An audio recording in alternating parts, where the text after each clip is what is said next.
Chapter 261. Dozens of papers were strewn across the streets. Sol Ji-hoo had just returned to the city, but he could feel countless people stealing looks at him. The signs all over the city were screaming that something unusual was happening. Sol Ji-hoo picked up one of the papers lying on the ground. Soon, his eyes went wide before narrowing. The newspaper explained what had happened while he was gone. While Carpe Diem's main force left to complete the royal family's mission, the EVA Alliance sent Ochoa Cartel's Level 5 warrior, Noah Freya, and a representative of the EVA Alliance, the Level 5 warrior, Young, to attack Carpe Diem's base. Receiving Carpe Diem's request for assistance, the Triads dispatched Ace Kazuki and others, successfully annihilating the EVA Alliance's forces raiding Carpe Diem. Coincidentally, at the same time, Ochoa Cartel and the other organizations picked a fight with members of the Triads at the pub. Although it was only a small, insignificant fight at first, it quickly intensified until organizations were brought into the mix. The Triads executive, Ming Jia, understood the seriousness of the situation and tried to stop the conflict, but the EVA Alliance unscrupulously raised their hand, taking out their weapons despite Ming Jia's attempt to appease the situation. In the end, they attacked the Triads' forces first. In response, the Triads struck back, lighting the fuse for a war which ended in the EVA Alliance's complete defeat. The leader of Ochoa Cartel, Omar Garcia, was present at the scene. As he was making his escape, he was caught by the members of Carpe Diem who were on their way to reinforce the Triads. Captured and questioned, he revealed that he was instigated by Yung Sua, the representative of the royal family's partner organization, Evangeline. Yung Sua is pleading innocence, claiming that she knew nothing about Omar Garcia's plans, but this was clearly the EVA Alliance's attempt to drive out Carpe Diem and the Triads after suffering a huge loss from the recent revelation of their illegal activities. With Yung Sua revealed to be the one who suggested Carpe Diem's escort mission, her words are losing trust. As a result, the EVA Alliance was completely annihilated, leaving behind only the Dongchun merchants and Red Waru. However, the Triads and Carpe Diem suffered great losses as well. Carpe Diem managed to escape the worst-case scenario thanks to the Triads' timely support, but two Legends of Paradise, Xiao Yuhui and Zhang Maldong have suffered severe injuries, causing the rage of many Earthlings. What? Sol Ji-hoo didn't catch the last bits of the news, which noted, everyone is awaiting the decision of EVA's queen, Charlotte Arya. Xiao Yuhui and Zhang Maldong suffered severe injuries? Sol Ji-hoo's head turned white. Ooh! What? What the hell happened? Phi Sora must have picked up a newspaper too, as she muttered in shock. It wasn't just her. Everyone else was in shock. In the next moment, Sol Ji-hoo ran. He initially planned to stop by the palace to report the successful completion of the mission, but that thought evaporated altogether as he ran at full speed toward Carpe Diem's building. Passing the main gate and throwing open the front entrance, he heard someone scream and backed off. It was Cho-hong. "Aw! Hey! Easy on the do." Cho-hong, who was about to get angry, shut her mouth seeing Sol Ji-hoo. "Oh, you're here." She changed her attitude right away, welcoming him before trailing off. She had no other choice when she saw his face and spoke carefully. When did you get here?" "Just now." "Where's Master Zhang and Yuhui Nuna?" Sol Ji-hoo had a ton of questions he wanted to ask, but he asked the most important matter first. "Old man is enjoying the hot spring. Yuhui Nunam, I think, is resting in her room." Sol Ji-hoo's eyes waned. Of the two supposedly injured people, one was enjoying the hot spring and the other was resting in her room? Did they come back from the emergency treatment room already? "Aw! About that." Cho-hong avoided Sol Ji-hoo's eyes. She seemed guilty of something. "I only heard after you left," and old man reluctantly agreed to it as well. She muttered something Sol Ji-hoo couldn't understand. He no longer waited for her reply and hurried up the stairs. He wanted to check their conditions with his own eyes. The door was open. Just like Cho Hong said, Seo Yu-hui was resting in her room. To be more precise, she was sitting on her bed, playing with a red egg. What's he doing there? Sol Ji-hoo couldn't figure out what the egg was doing here, but he set the question aside. This wasn't the first time it had happened anyway. What mattered was Seo Yu-hui's condition. But the way she smiled and gently tickled the egg, she looked nothing like a severely injured patient. Sol Ji-hoo breathed a sigh of relief before knocking on the door. Seo Yu-hui turned around in a startle. Ji-hoo? Nuna. When did you get here? Just now. Sol Ji-hoo continued as he stepped into the room. Are you okay? Yeah, I'm fine. There's no problem at all. Except the problem that I've been having. Are you really okay? As Sol Ji-hoo asked a second time, Seo Yu-hui smiled bitterly. You saw the newspaper? Sol Ji-hoo became convinced. The publicly known story was a lie. Words could easily be manipulated to instill different thoughts in people. For whatever reason, someone must have pulled some strings to make the false story go out. And within Carpe Diem, there was only one person who would think of such a thing. Before Sol Ji-hoo mentioned the name, he asked, What happened? We're pretending to be hurt. Miss Hannah said that would make it easier to manipulate public opinion. Seo Yu-hui spoke in a slightly bashful way. As I thought. After relief came suspicion. Sol Ji-hoo felt stuffy for whatever reason and hurriedly asked, Can you give me an explanation? Kim Hannah has been running around like a headless chicken trying to take care of recent events. Even today, she left the Carpe Diem building early in the morning and had yet to return. Sol Ji-hoo stayed cooped up in the main office after hearing Seo Yu-hui's explanation. Sitting at the desk chair, he smoked endlessly. Otherwise, he didn't feel like he could relax. Although he was working hard to pretend like he was okay, he was seething on the inside like a blast furnace at full capacity. White smoke came out of his nostrils and mouth, like the steam escaping a heated kettle. By the time his cigarette butts formed a small mound on the ashtray, the clacking of high heels rang out in the hallway. Soon, knocks rang out, followed by the sound of the door opening. You're back? Good work. Did the mission go well? He could tell who it was without even having to look. Sol Ji-hoo spoke with a slightly hoarse voice. Come sit. What? Why? Why are you acting so serious? Sol Ji-hoo's chin shook a little. Kim Hannah must have known what he meant, so seeing her act this way made him too spiteful. Sol Ji-hoo took a deep breath. Don't you have something to say to me? I'm a bit busy right now. You don't have time to talk even for a little while? Fine, I'll stay and talk. But keep it simple. Sit. Even Sol Ji-hoo was surprised by his cold tone. Kim Hannah looked at Sol Ji-hoo with a renewed expression. Next, she quietly walked forward and sat down on a chair. Sol Ji-hoo had already heard about the events leading up until here. After a moment of silence, he asked, Is this why you asked me to lend you the pendant? Yep, it was just in case anyone attacked. Having it saved us. Sol Ji-hoo scoffed. No, you borrowed it to reverse the situation if the Eva Alliance invaded and devoured them instead. You're right. Since Floan was here, I didn't think we'd lose. Kim Hannah admitted easily. But it's not like I didn't give much thought to it. Floan's strength is one thing, but her main advantage is that her existence has not been revealed to Paradise. I had to devise a plan to utilize this advantage, and that's how this plan came to be. What she said wasn't wrong. But like I said in the past, the success and failure of the plan was unclear with you around. We kept poking at the Alliance, but they continued laying low. In the end, you had to leave this city to bait them out. Sol Ji-hoo understood what she meant. Anyway, everything went well.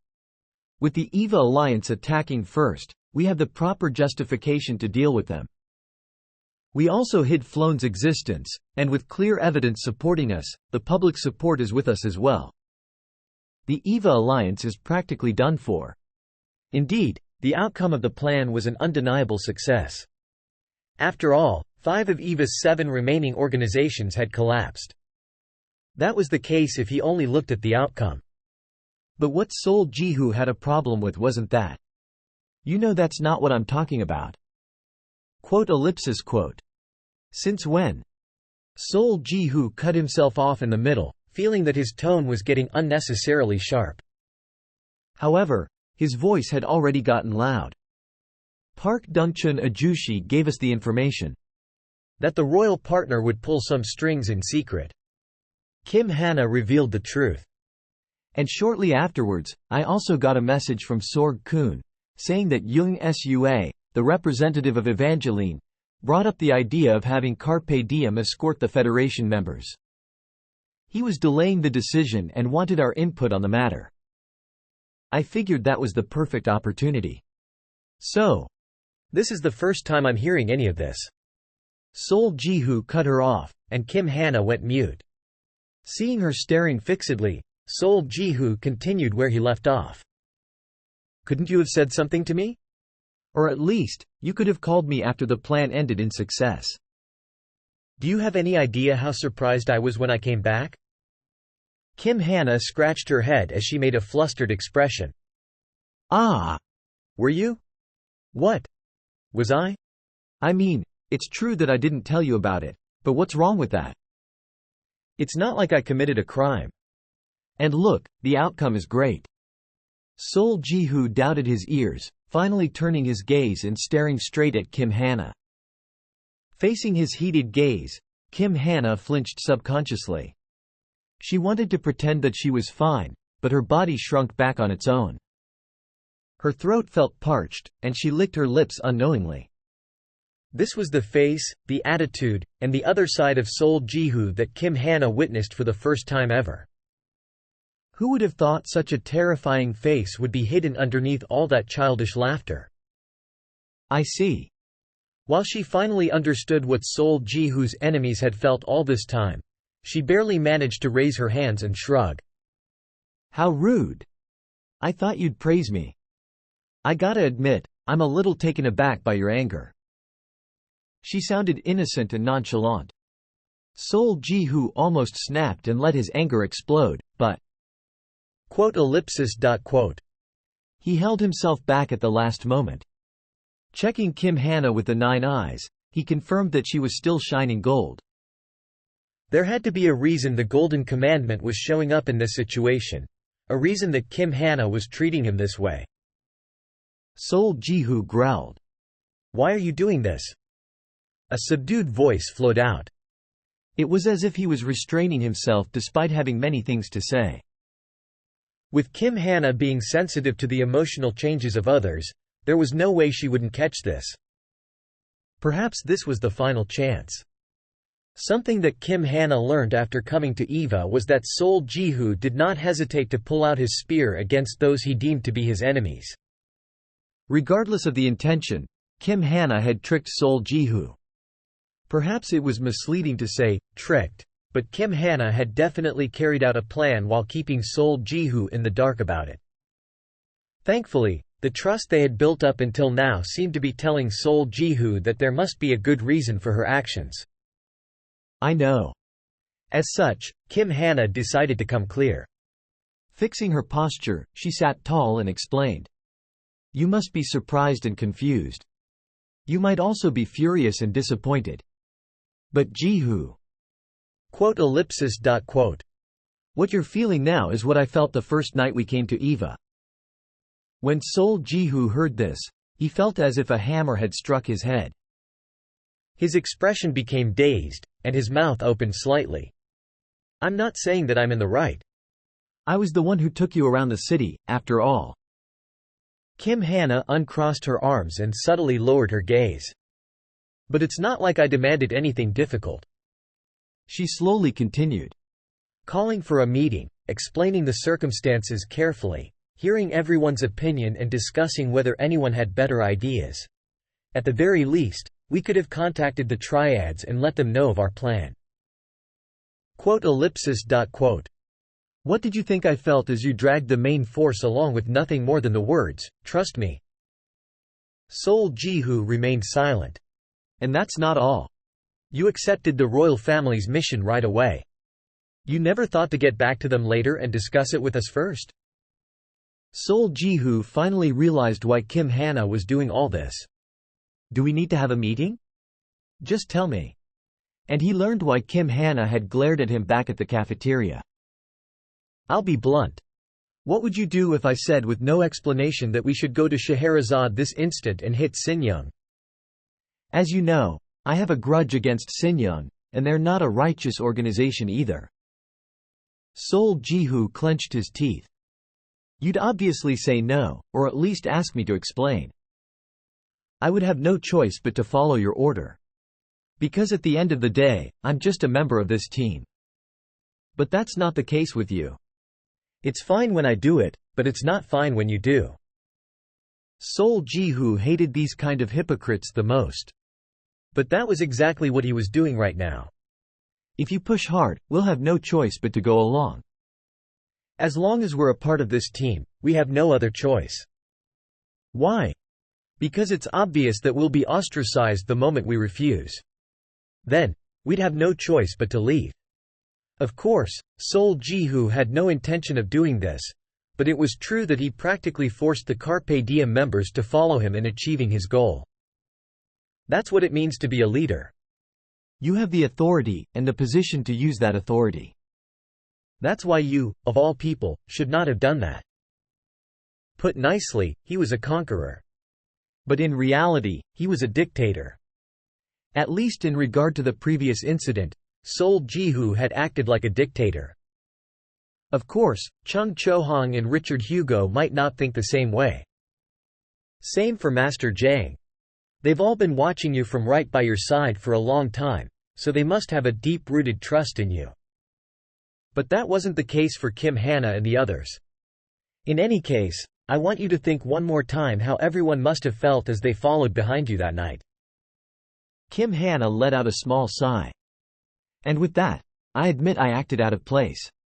I won't say I did it for you or anything like that. I did it, fully prepared to accept any punishment. Sol Jihu spat out the breath he had been holding in. Then, he looked up at the ceiling. His vision was blurry, and he felt like he could see Ian's face on the wavering ceiling. I've witnessed your capabilities with my own eyes, but I still need to ask you again. As a strategist, you're risking hundreds and thousands of lives if we're talking about a small-scale conflict, and hundreds of thousands, even millions, if we're talking about a large-scale conflict. Are you offering this strategy, fully aware of the implications? And what Zhang Maldong said also crossed his mind. Jihu, being a member of an organization means living a communal life. It's a community where members share common values and interests. There's a limit to an arbitrator stepping up and handling the issue.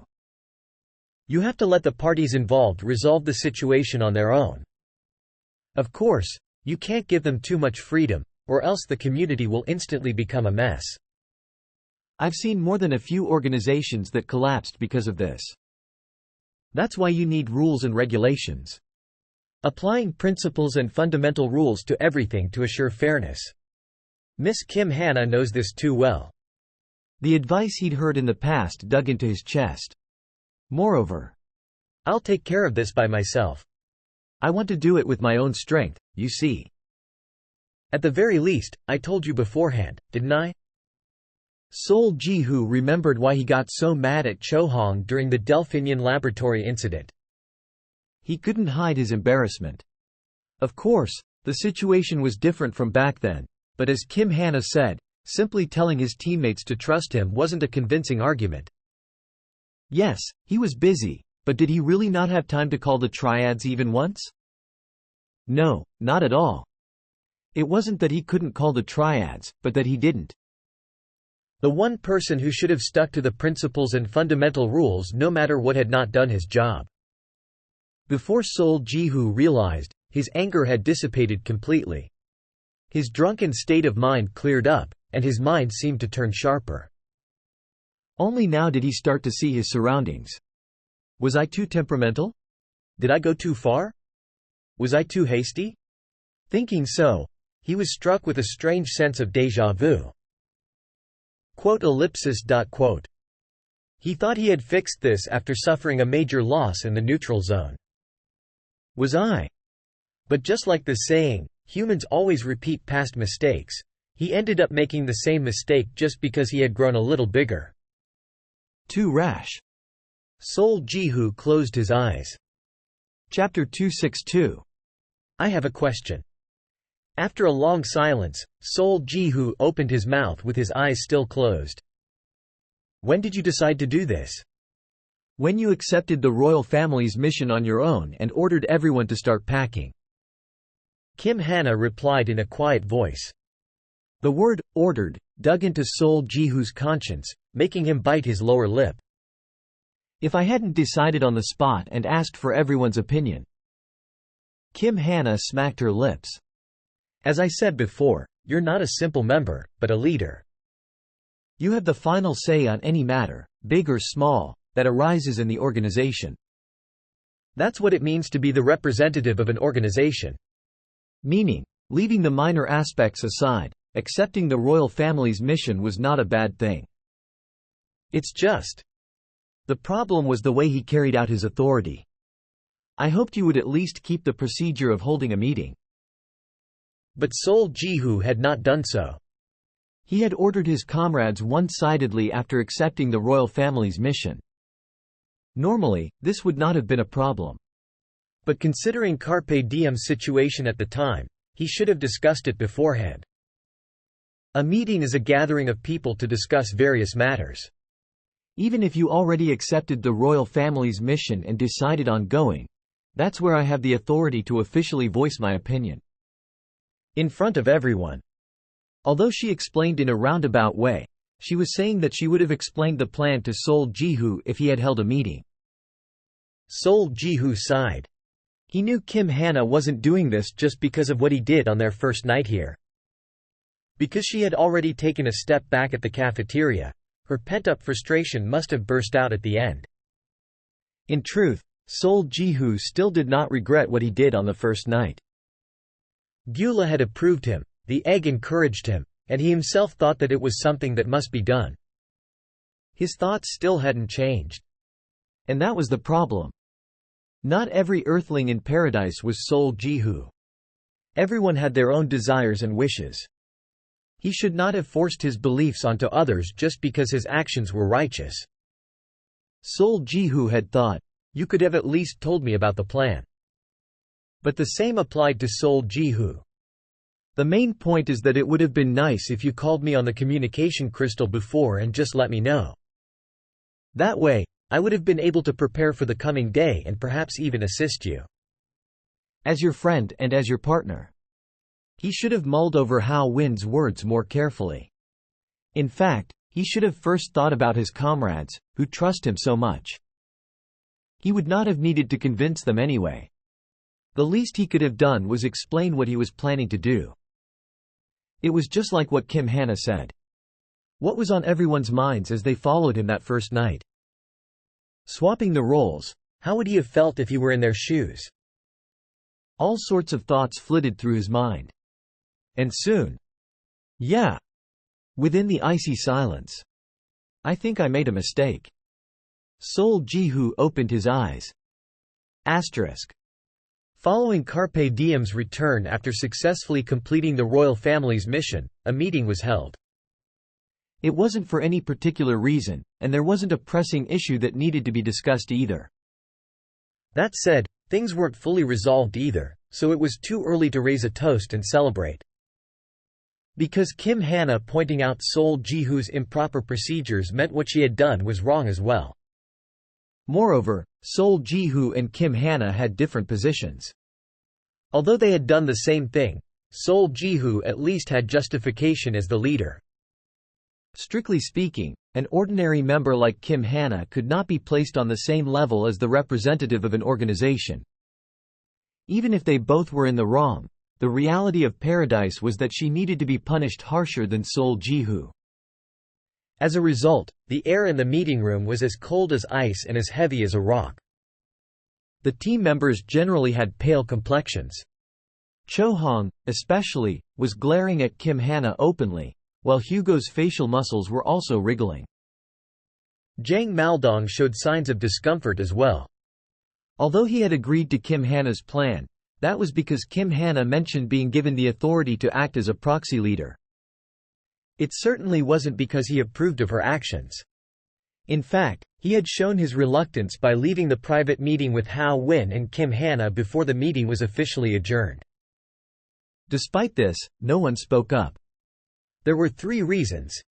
Carpe Diem made great gains with Kim Hana's plan. Everyone knew she didn't do so out of ill intentions, and they remembered what she proclaimed during the welcoming party, being the proxy leader in times of emergency. In truth, this was the sole justification that could defend what Kim Hana had done. While everyone was keeping their thoughts to themselves, Sol Ji-hoo slowly spoke up. After coming to Eva. As he began to talk, 10 pairs of eyes fell on him. We went through a lot in a short time, ha. A few people laughed. Just as Sol Ji-hoo said, no one expected things to turn out like this right after moving to Eva. It's great if we're just looking at the results. The Eva alliance was destroyed, and Carpe Diem practically suffered 0 damage. Sol Ji-hoo spoke calmly. I want to say well done, but things aren't over yet. Plus. He hesitated for a moment before continuing. Before we take the next step, there's something we need to discuss. Cho Hong furrowed her brows. Looking at Sol Ji-hoo, she shook her head hastily, signaling him to not speak any further. It wasn't that Sol Ji-hoo didn't catch her signal. But in this world, there was no such thing as a perfect human being. There were only people who were trying to perfect their flaws. But to do so, one needed to acknowledge their flaws first.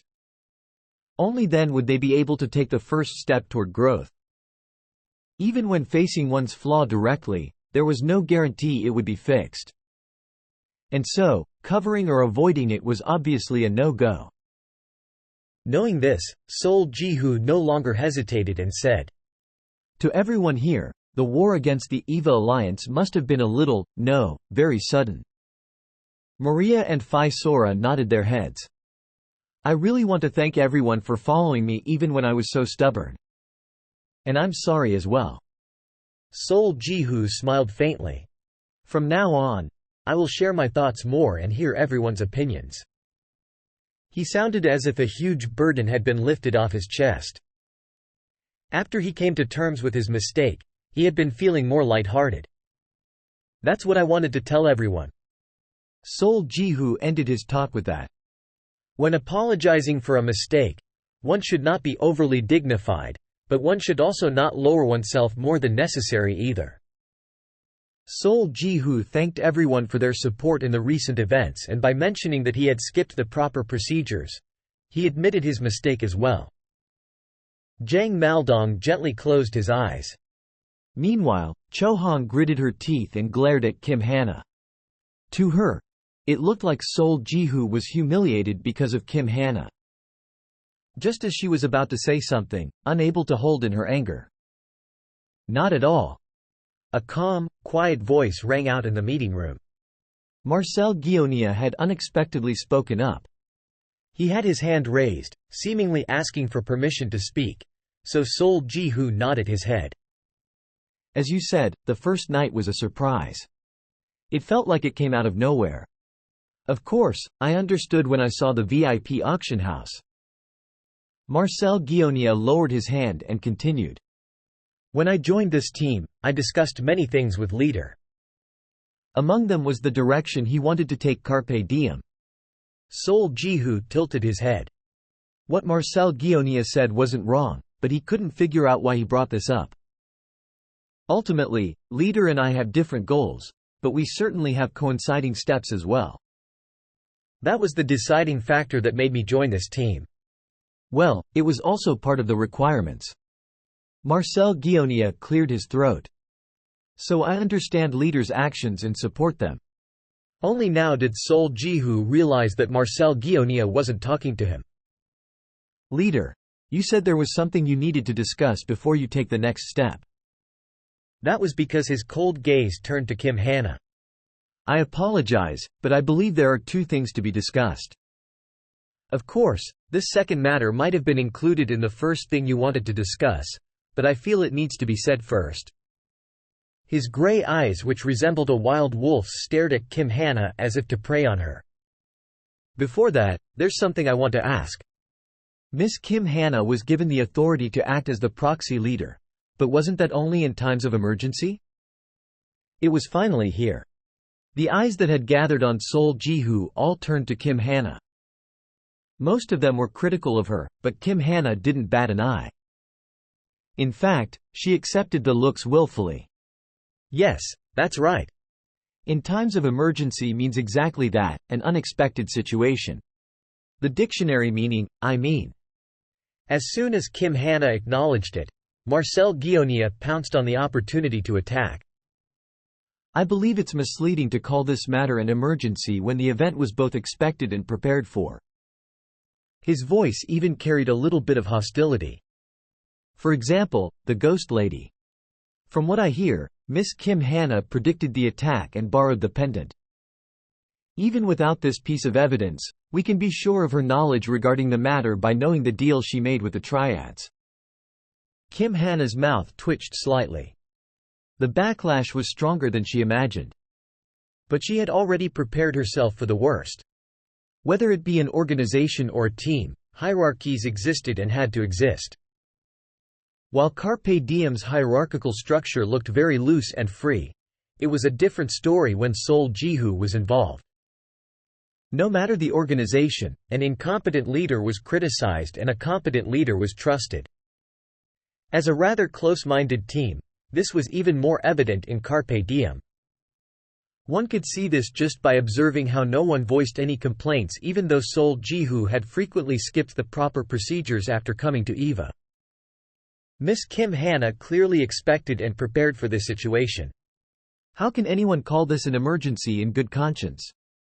Marcel Guionia was a good example of this as well. The reason he ignored countless offers from various teams and organizations and joined Carpe Diem was to repay the debt he owed to Sol Ji-hoo for saving his life. And the reason he chose to follow Sol Ji-hoo was that he had faith that Sol Ji-hoo would be the one to grant his deepest desire. After the war, this faith only grew stronger. At least, I can't. To Marcel Guionia, who had a sense of indebtedness and high expectations from Sol Ji-hoo, what Kim Hana pointed out was only a minor mistake. In the end, it was a matter of perspective. Birds of a feather flock together. Like attracts like. While some people empathized with Kim Hana's intentions, there were others who were angry and only saw her actions as overstepping of her authority. Marcel Guionia was clearly one of the latter. As someone known for his loyalty and single-mindedness, there was no way he would let anyone walk over the person he looked up to. Not unless the fault was 10-0. No matter the intention, what Kim Hana did was wrong and could certainly be seen as her trying to boss Sol Ji-hoo around. To summarize again, as Carpe Diem had been fully prepared for the recent incident, it cannot be deemed an emergency.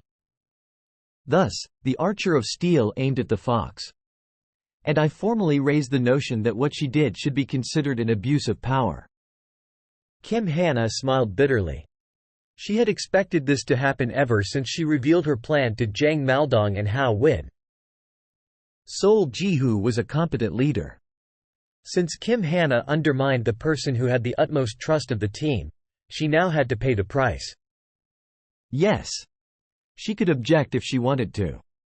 The phrase, "in times of emergency," could be interpreted in a broader sense, and in preparation for this very talk, she had specifically borrowed the pendant for a just-in-case situation. I agree. However, Kim Hana chose to accept the charge.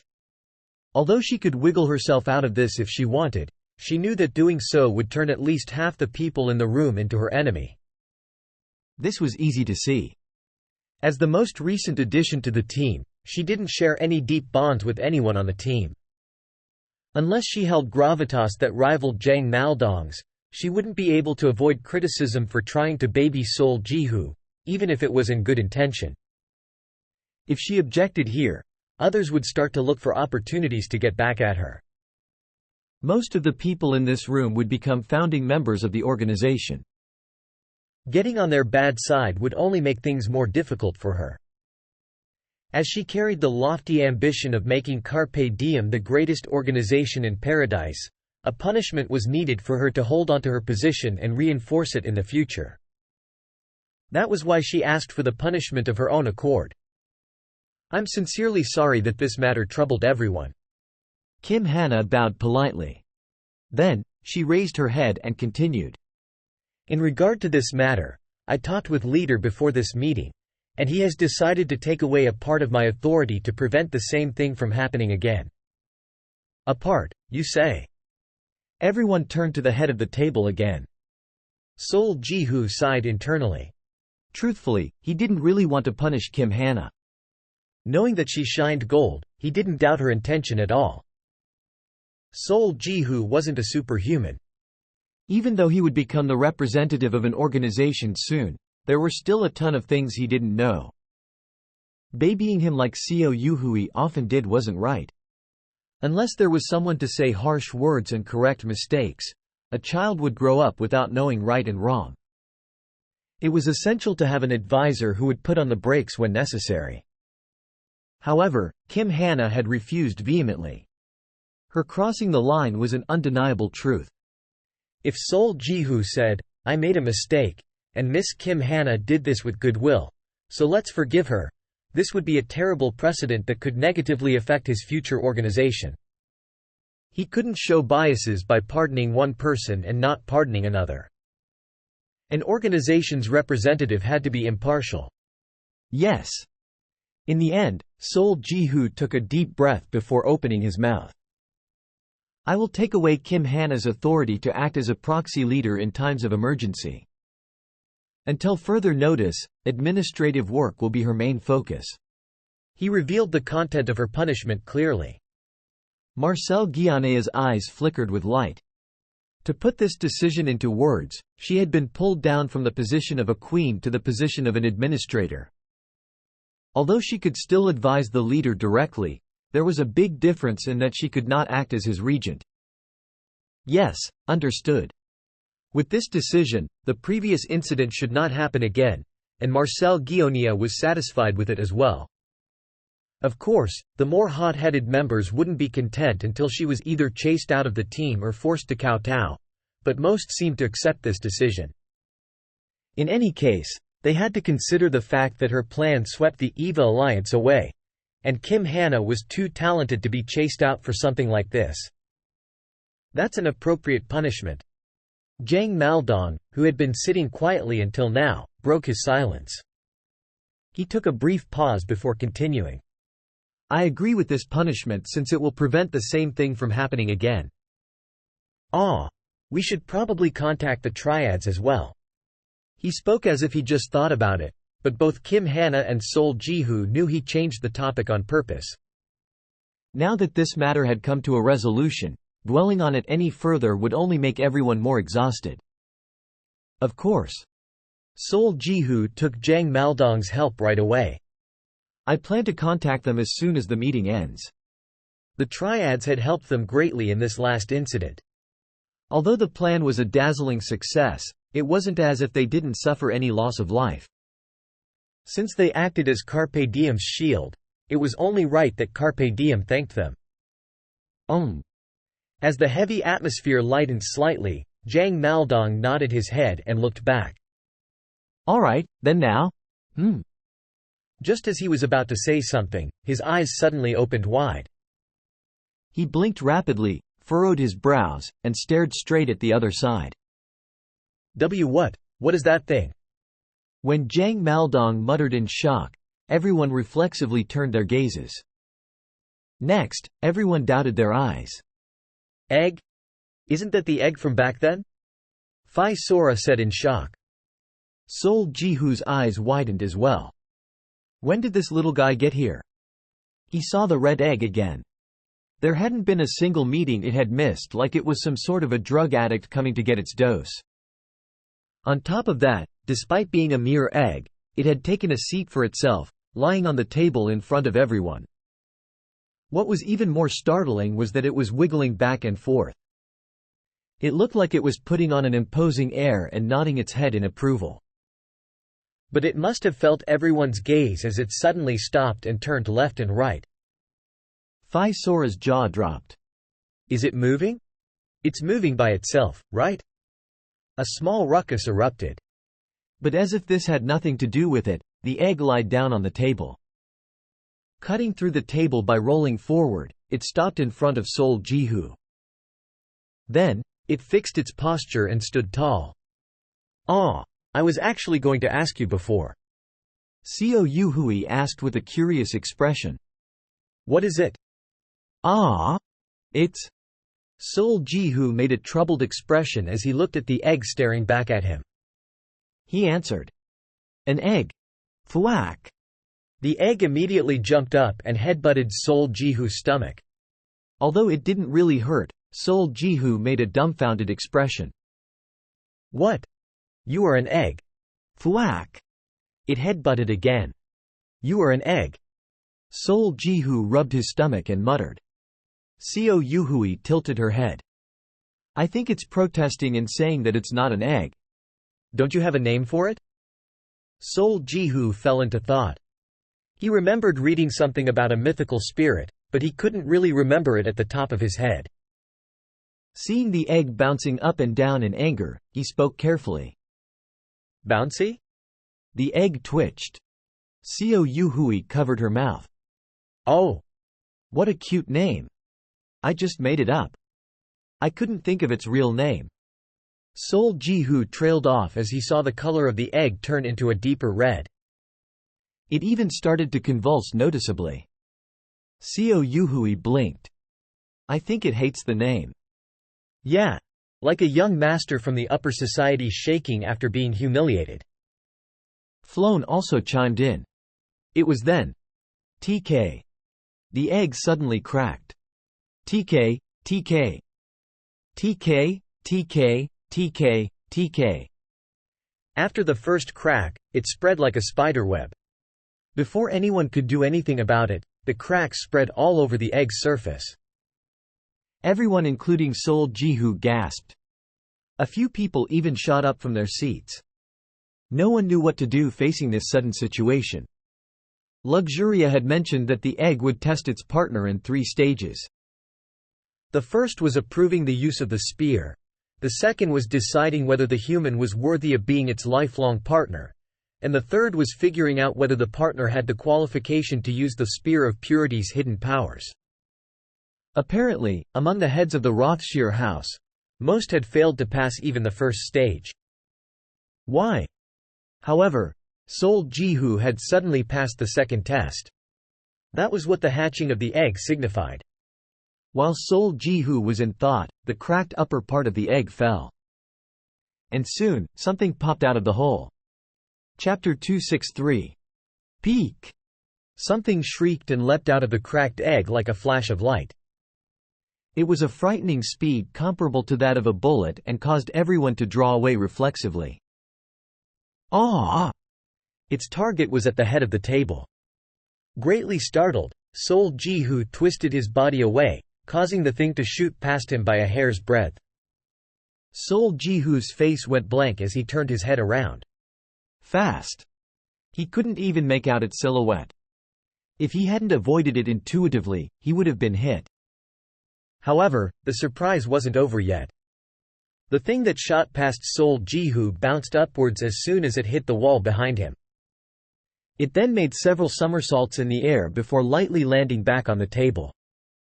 Sol Jihu stared down at the table in a daze. Something short and chubby was staring up at him. Injiami? 1. That was the first thought that came to his mind the moment he saw it. That was because its entire body was covered in fluff that looked extremely soft. If he tossed it into his mouth and chewed, he was certain it would be chewy like rice cakes. No, no. Sol Ji-hoo vigorously shook his head before carefully looking at it again. First off, it was extremely tiny. Leaving out all exaggerations, it really was the size of a child's fist. It had 2 legs. The fluff that covered its entire body was yellow with a tinge of red except for the white patch around its belly. On the sides of its torso were tiny wings, and on its round face was a pair of ruby-like eyes that sparkled beautifully. And on its mouth was a small, light pink beak. If one had to point out its defining feature, it would be the single, light green feather growing on its forehead. Instead of an injiami, it now looked closer to a chick, and a freshly hatched one at that. Suddenly, it parted its tiny little beak and "Piak!" it chirped. What the? It was a chick. "Piak piak!" The chick snapped its head around at Chohong words. It let out a very angry chirp. Sol Ji-hoo spoke with a speechless face.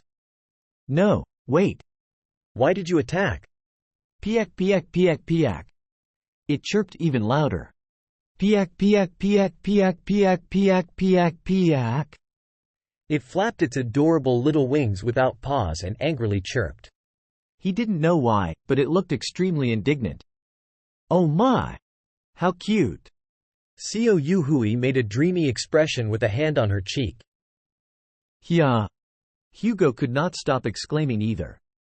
Looking at the little chicken, he licked his lips and gulped. It really hatched at an unexpected time. The little chick kept staring up only at Sol Ji-hoo while the rest just stared at it speechlessly. As if it was extremely aggrieved and vexed, it shot him an angry glare with its tiny eyes and chirped. Ah! Orabeo nim. Yi Sol Ah, who had been standing to the side with a stunned face, cautiously called out to Sol Ji-hoo. Have you ever played a game where you rolled the egg? Something similar to bowling. Sol Ji-hoo's face instantly became stiff. It was a secret that only Floan knew about. How did she know? Or did you boil the egg, saying you wanted to eat boiled eggs? Quote ellipsis quote. Or did you toss the egg in the air and juggle? Wow! You even juggled with the egg? The secrets that only Sol Ji-hoo knew about were revealed in public. Why, you knew all along? No. That's not it. Yi Sol Ah trailed off and tilted her head. She looked at the little chick with an uncertain face. What's going on? Jang Maldong regained his senses and asked him at that moment. Ah! Actually. Sol Ji-hoo also came back to his senses and explained everything, beginning from the expedition to the Pagoda of Dreams to what he heard from Luxuria. It took a while for him to explain how he got the egg and tell them its identity. So this is the guardian spirit that Castitas, one of the 7 virtues, bestowed to the Rothschild house? Yes. That's right. Its name is Arcus, the rainbow spirit. Ah, right. Arcus. It's the spirit, Arcus. Sol Ji-hoo, fortunately, was able to recall the name after Floan reminded him in a timely manner. As he said that, the chick's expression somewhat eased. Its piercing glare slightly softened and its burning indignation gradually started to subside. Jang Maldong, who had been observing the chick from various angles, tilted his head. But why did it hatch now of all times? That was something even Sol Ji-hoo didn't know. The egg was supposed to observe its partner's every move before making a decision. It hadn't even responded in the slightest when he had begged it to. So why did it choose to break out of its shell now? He couldn't make heads or tails of the situation. And why did it attack you as soon as it came out? I have no clue. Sol Ji-hoo looked down at the little chick with a complicated expression. Tell me, this time with your own mouth. When he asked with a tinge of expectation, the little chick suddenly made a solemn expression. And it opened its beak.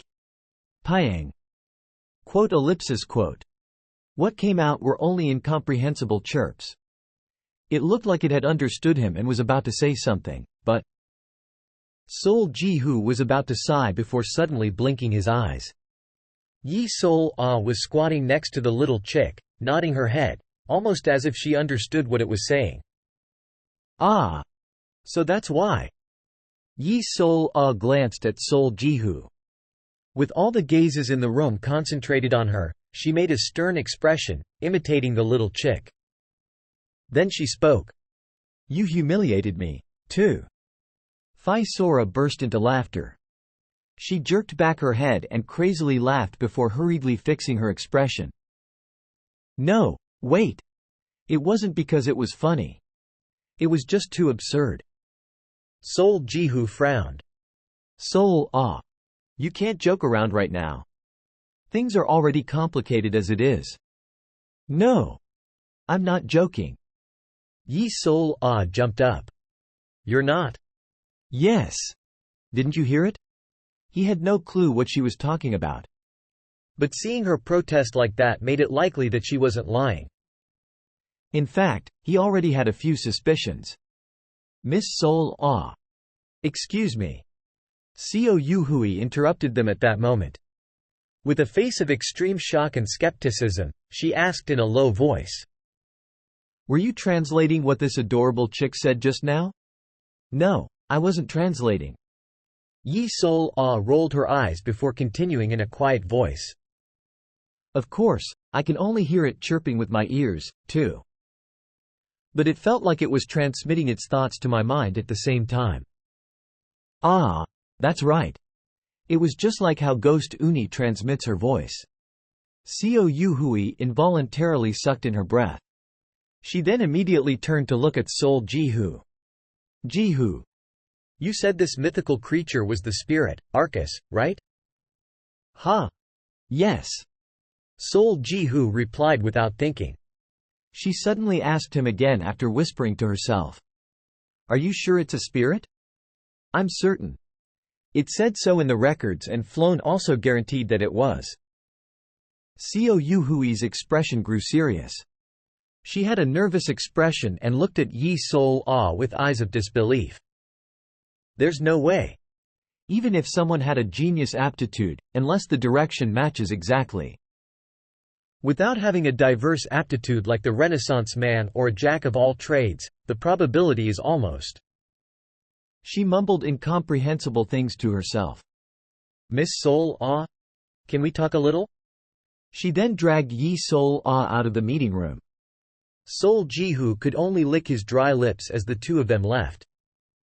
In any case, the egg had hatched, so what should he do now?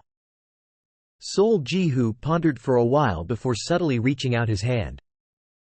Actually, the chick's fluffy feathers looked so soft that he had wanted to try touching it from the moment he saw it.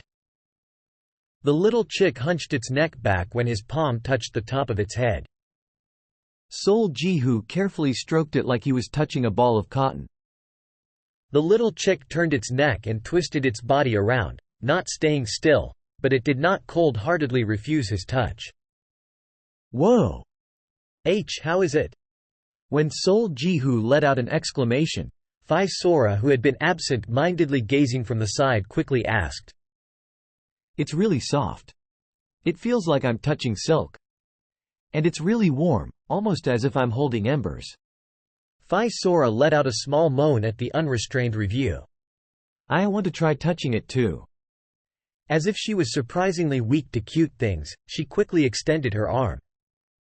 But as she did so, the little chick got startled and started glaring at her. Peer. It unfolded its tiny wings and growled. It told her to not touch it. Oh my! Look at this kid. It stayed still when Deer was touching it. Is it discriminating against people? Funny. Phi Sora paused for a moment before mumbling to herself and extending her hand to catch it in the end. Her attitude was, what can you do to me, even if you have your guard up? Piak. The little chick swiftly pecked her palm with its beak. Ow! That's done. Phi Sora yelled and quickly retreated. This bitch? Her face suddenly grew chilly and she swiped with her hand again, but the little chick easily avoided her. Huh? Era? This bastard? Fuck. A game of whack-a-mole unfolded. The speed of Phi Sora's swings was substantial, but the little chick's nimbleness exceeded her. Weak, weak, weak, weak. It showed off amazing footwork accompanied by the sound of air wishing and avoided all her attempts. Ah, seriously. Let me touch you just once. Enraged, Phi Sora unleashed her mana. As soon as she did so, the little chick quickly jumped underneath the table. It ran with its tiny legs and hid behind Sol Jihu's leg. Seeing it peek out its head to glance at her made Phi Sora speechless and gape her mouth. When he felt it peck his leg with his beak, Sol Jihu carefully picked up the chick with both hands. Piak! The little chick leapt up and landed on top of Sol Jihu's head. As if his head was its nest, it folded its two legs contentedly and curled down. And letting out a wide yawn, it dozed its head. What a carefree little guy. Zhang Maldong let out a laugh. That punk, isn't it thinking Sol is its father? Cho Hong also commented.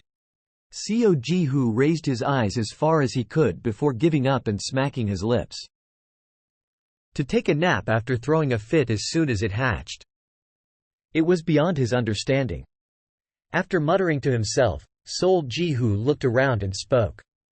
In any case, let's wrap up the meeting here for today. With the tiny chick still sitting on his head. Asterisk. When the meeting was over, Sol Jihu called Hao Win with the little chick still resting on his head. He wanted to express his thanks for cooperating with Carpe Diem and apologize once again for his selfish actions. It's all good. Hao Win, however, didn't seem to mind. I've said it before, but there's no need for you to apologize. I didn't do the right thing either. So let's call it even. He let out a hearty laugh. In any case, we've completely crossed the line with this, so don't let your guard down until the end. Of course. And I promise there won't be a second time. I'm thankful you think that way. That fox should find this worthwhile, too. I've learned a lot this time and found a lot of things I had to keep learning. Sol Jihu candidly spoke. Hao Win peered at him from across the crystal. That's your scariest trait. It was an unexpected remark. You're a terrifying man if you said that intentionally. But if you said that sincerely, then you're an even more terrifying person. Ha! People change as their accomplishments stack and their position grows higher. They begin to think, I've earned this much. I've achieved all these things. What would you know? They naturally begin to get full of themselves. He crossed his arms and continued in a tired voice. It's not easy to keep your initial resolve. I'm no exception to this. Sol Jihu only smiled in response. Anyway, let's have a drink together once this is all over. I'm down whether it's in paradise or on earth. Sure. Then. Oh right. Hao Win asked something just before he was about to hang up. I've wanted to ask for a while. But why do you have a rice cake on your head? It's not a rice cake. Sol Jihu smiled bitterly. It's a mythical creature. It only looks like a chick for now. The chick angrily pecked his head when he said that. Sol Jihu winced and corrected his words. It's my partner. A partner? A companion animal? A pet? Is it something like that? Quack. The little chick flew down and strongly pecked the crystal. Hao Win chuckled. Look at that. It has quite a temper. It does, doesn't it? I'll introduce you to it next time. I'll look forward to that. The call ended. Sol Jihu helplessly shook his head before doubting his eyes. The little chick was gone. He suddenly felt a weird feeling on the top of his head. When did it get up there again? Hey! Will you? Sol Jihu tried to get it off his head with his hand, but… Piak! It immediately pecked his palm, causing him to lower his arm back down. It seemed that even he was no exception to this. The little chick must have found his head to its liking as it showed no intention of coming down. Hey! You've hatched now. There was no answer. Shouldn't you do something now that you've woken up? At least talk or just show me your abilities or something. Still no answer. When he grew suspicious and looked at the reflection in the crystal ball, he saw the little chick, sound asleep. This guy? He felt like whacking it off his head, but… Ehu. Sol Jihu let out a sigh and got up from his seat. Sol Jihu left the building with Kim Hana in the evening. Earlier, the two had promised to eat dinner together. There was a restaurant within the building, but thinking that Kim Hana wouldn't suggest eating out for no reason, Sol Jihu left with her without saying anything. After entering a decent restaurant in the street and ordering food and alcohol, Kim Hana spoke. I have something to tell you. I don't want you to misunderstand, so just listen. Already? Hearing her speak in a low voice, Sol Jihu prepared his heart. He hadn't expected her to begin talking as soon as they sat down, but he was still ready. Fine, but I know you feel like it's unfair from your point of view. Your punishment. That.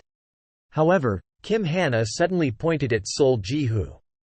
Her index finger pointed towards his head. Can't you get that off? Everyone's staring. It's embarrassing.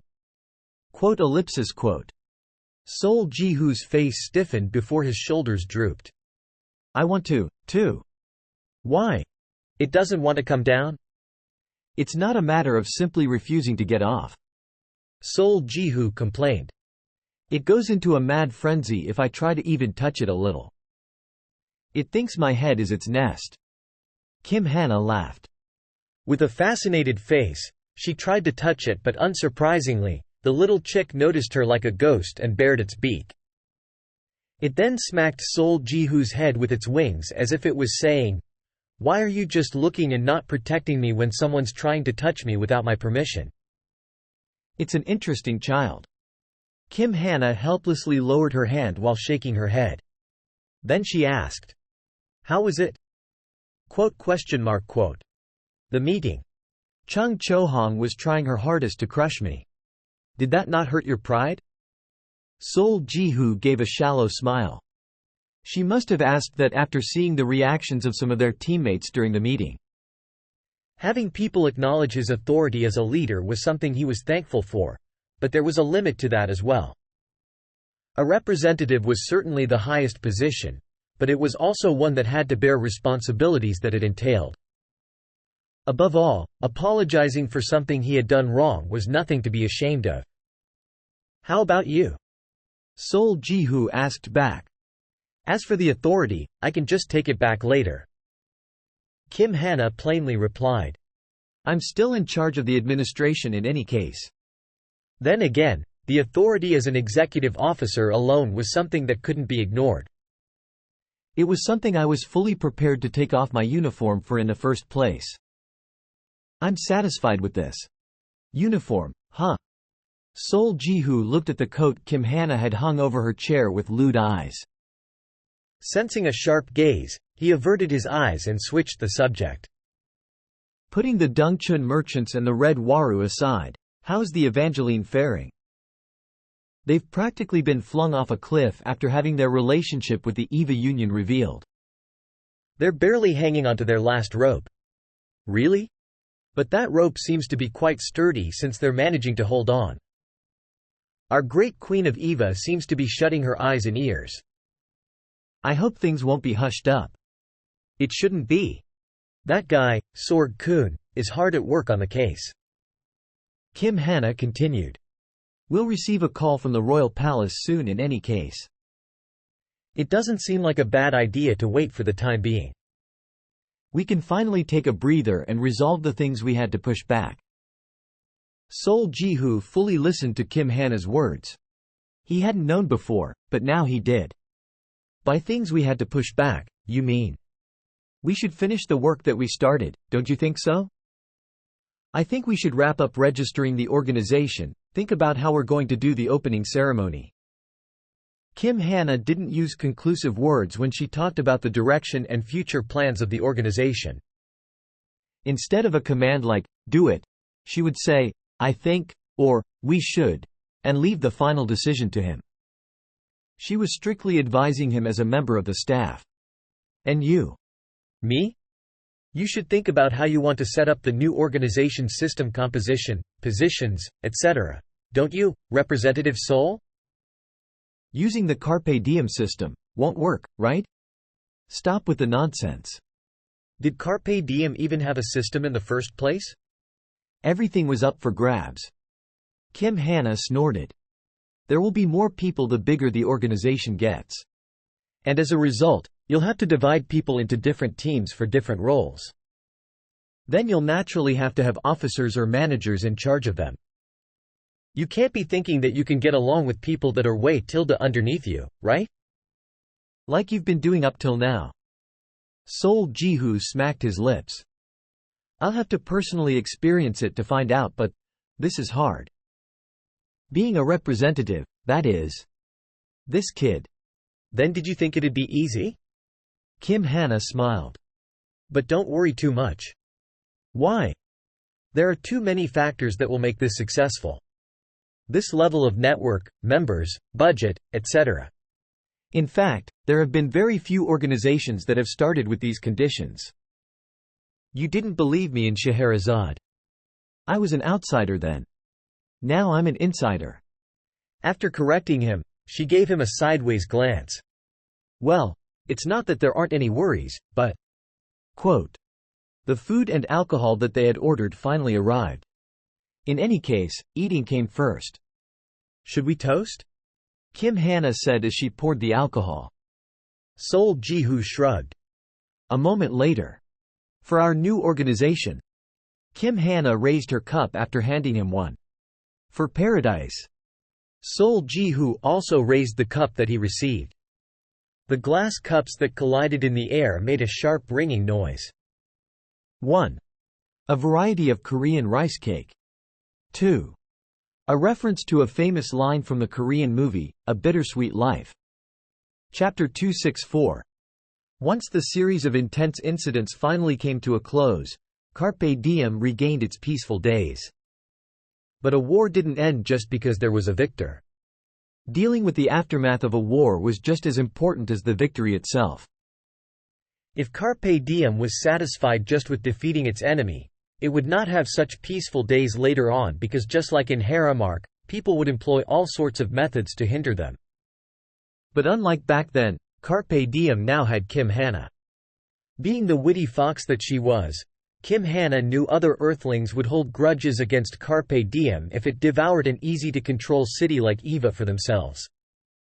That was why she put the triads forward, portrayed Carpe Diem strictly as victims, and even put out the fake news that Jang Maldong and Seo Yuhui, the two influential characters in Paradise, were severely injured.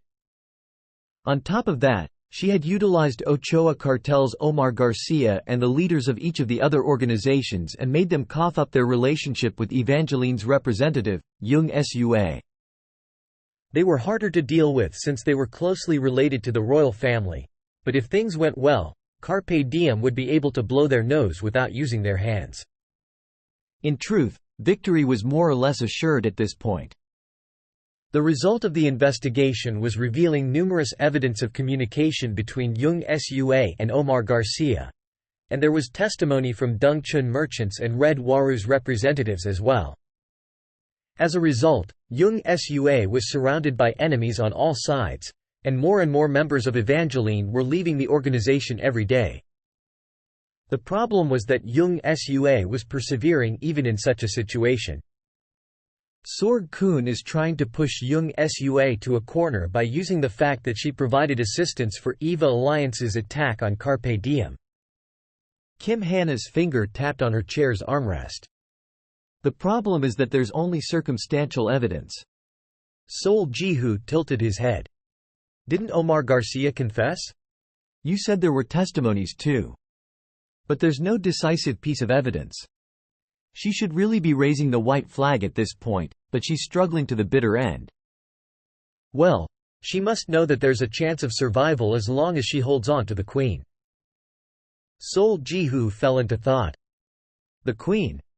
When he first came to Eva, he had high hopes and wanted to meet her. But his curiosity was dwindling by the day.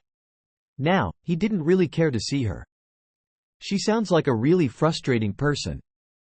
Sol Ji-hoo smiled faintly, to which Kim Hana gave him a strange look. "Why are you smiling?"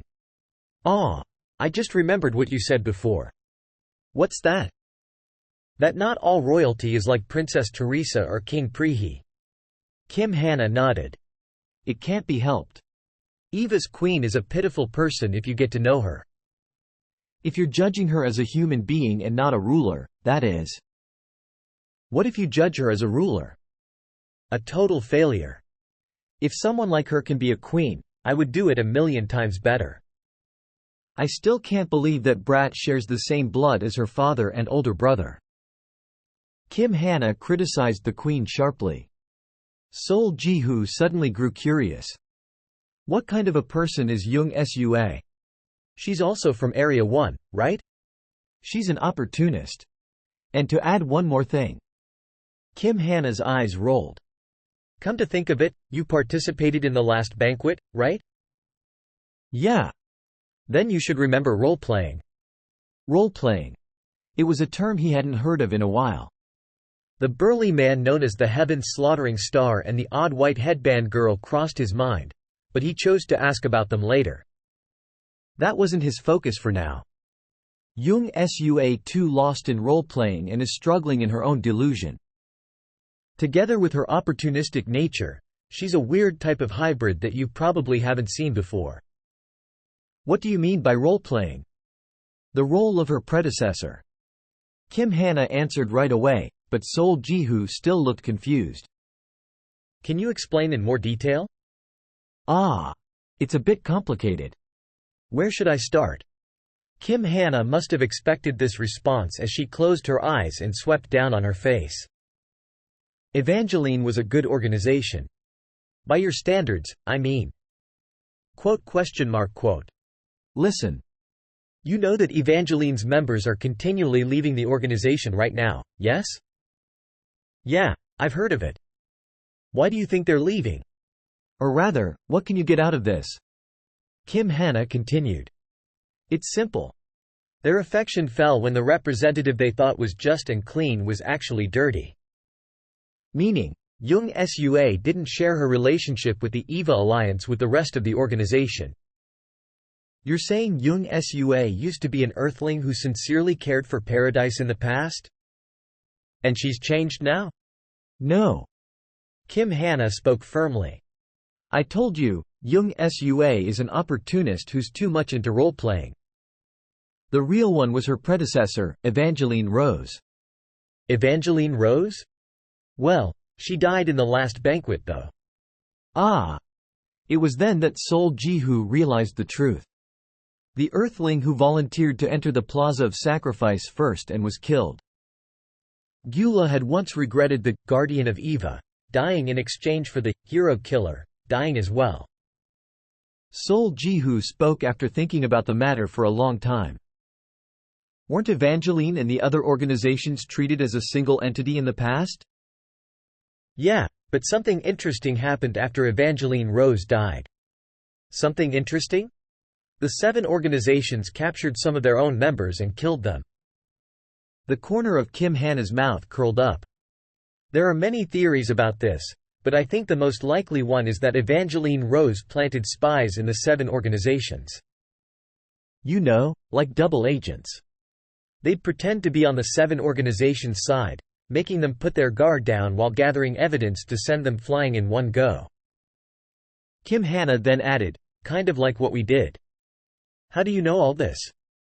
Sol Ji-hoo was surprised. Don't underestimate me. Sin Young's intelligence network is far wider than you think. Kim Hana continued. Anyway, for whatever reason, she participated in the banquet and died in stage 2. She failed to deliver the fatal blow she worked so hard to prepare. That's when Young Sua stepped up as the proxy leader. She smoothly swallowed the empty seat Evangeline Rose left behind and even won over the queen. I can genuinely praise her for her hustle if she just stopped there, but… Kim Hana shook her head. She used Evangeline Rose's scheme for a secret deal with the 7 organizations. So really, she's just a pathetic opportunist who's desperate to maintain her position. Kim Hana spoke as if it wasn't a big deal. But this detail made Sol Ji-hoo's interest in Evangeline Rose grow bigger. Kim Hana said it was only a theory, but there's a high chance that this is the truth. After all, this fits perfectly with Evangeline Rose's title as the Guardian of Eva. But what Sol Ji-hoo couldn't understand was why she decided to participate in the banquet. Why would she do something so risky when the opportunity to destroy the Eva alliance was around the corner? Just what wish could she have had? There has to be something. I can smell it. Anyway, I'm sure we'll hear from Young Sua soon. Kim Hana continued. Before then, let's do what we need to. You know, like registering as an organization like we discussed yesterday. We also have to hold the opening ceremony. We can't delay these things forever. Sol Ji-hoo stopped nodding and asked. Opening ceremony? It's nothing much, just announcing to the world that Eva is our territory and that no one should thoughtlessly meddle with it. And everything's good to go for the organization registration? There's just one thing. Kim Hana stretched her arms out and twisted her body side to side. The necessary papers are all ready, and Sorg-kun said he'd approve instantly if we bring them to him. But there's just one thing missing, tilde. Kim Hana giggled as she said in a carefree manner. Sol Ji-hoo furrowed his brows. What's missing? The new organization's name. Kim Hana spoke clearly. You said you were going to come up with a new name. You forgot already? Sol Ji-hoo went, ah. Asterisk. After dinner, Carpe Diem's members gathered together to decide on what would be the organization's name. An organization's name had to be simple and concise so that people could intuitively understand its meaning. It would be even better if it sounded nice. Choosing a long, complicated word to make a cool name was not preferred because once registered, an organization's name could not be changed so easily. In a way, this was an important matter, so everyone sat down together to offer their thought. Cho Hong was the first one to speak. The Strong. She crossed her arms and tilted her chin up. She seemed extremely satisfied with the name she came up with. The Strong. Let's go with the Strong. There's no better name than the Strong. Sol Ji-hoo asked with a reluctant look. The heck does that mean? Isn't that obvious? It means we'll only accept strong bitches and bastards. The Strong. Huck. Phi Sora tilted her head back. She burst into laughter once again. The Strong is a bit meh. Hugo also struck down the idea. What? Cho Hong, who was glaring at Phi Sora, raised her eyebrows in anger. I like the meaning, but not the way it sounds. How about? Hugo cleared his throat. The Mighty. That sounds smoother, doesn't it? Aw. We can go with Tyrant too. Ooh. Yeah. Tyrant sounds nice. Huck. Huck. Phi Sora was practically spazzing at this point. And she wasn't the only one. Kook. Even Jang Maldong turned around and dropped his head. Quote. And Seo Yuhui looked like she received some sort of a culture shock. PPI, PPI, PPI, PPI. Even the little chick laughed. Covering its stomach with its wings, it rolled around like it was dying of laughter. Hugo frowned. What are you laughing for? What's so funny? He couldn't get mad at Seo Yuhui and Jang Maldong, and provoking Phi Sora would probably end with him getting his ass beaten up, so he yelled at the poor little chick instead. But as if that didn't matter. Payakakaka. The little chick laughed harder. Hugo turned serious. You little bastard. He pinched the chick's spinning leg. PPI? Then he brought it up above his wide-open mouth. I'm gonna eat you. Huh. If you laugh one more time, I'll really eat you. The little chick twisted its leg and escaped between his fingers. Then, it hopped up like flowing water and pecked the middle of Hugo's legs. Awk. Hugo cupped his precious area and rolled around crazily. Sol Jihu shook his head. Let's slide those two aside. No fooling around for this sacred naming event. A new name. Marcel Guionia thought about the matter seriously.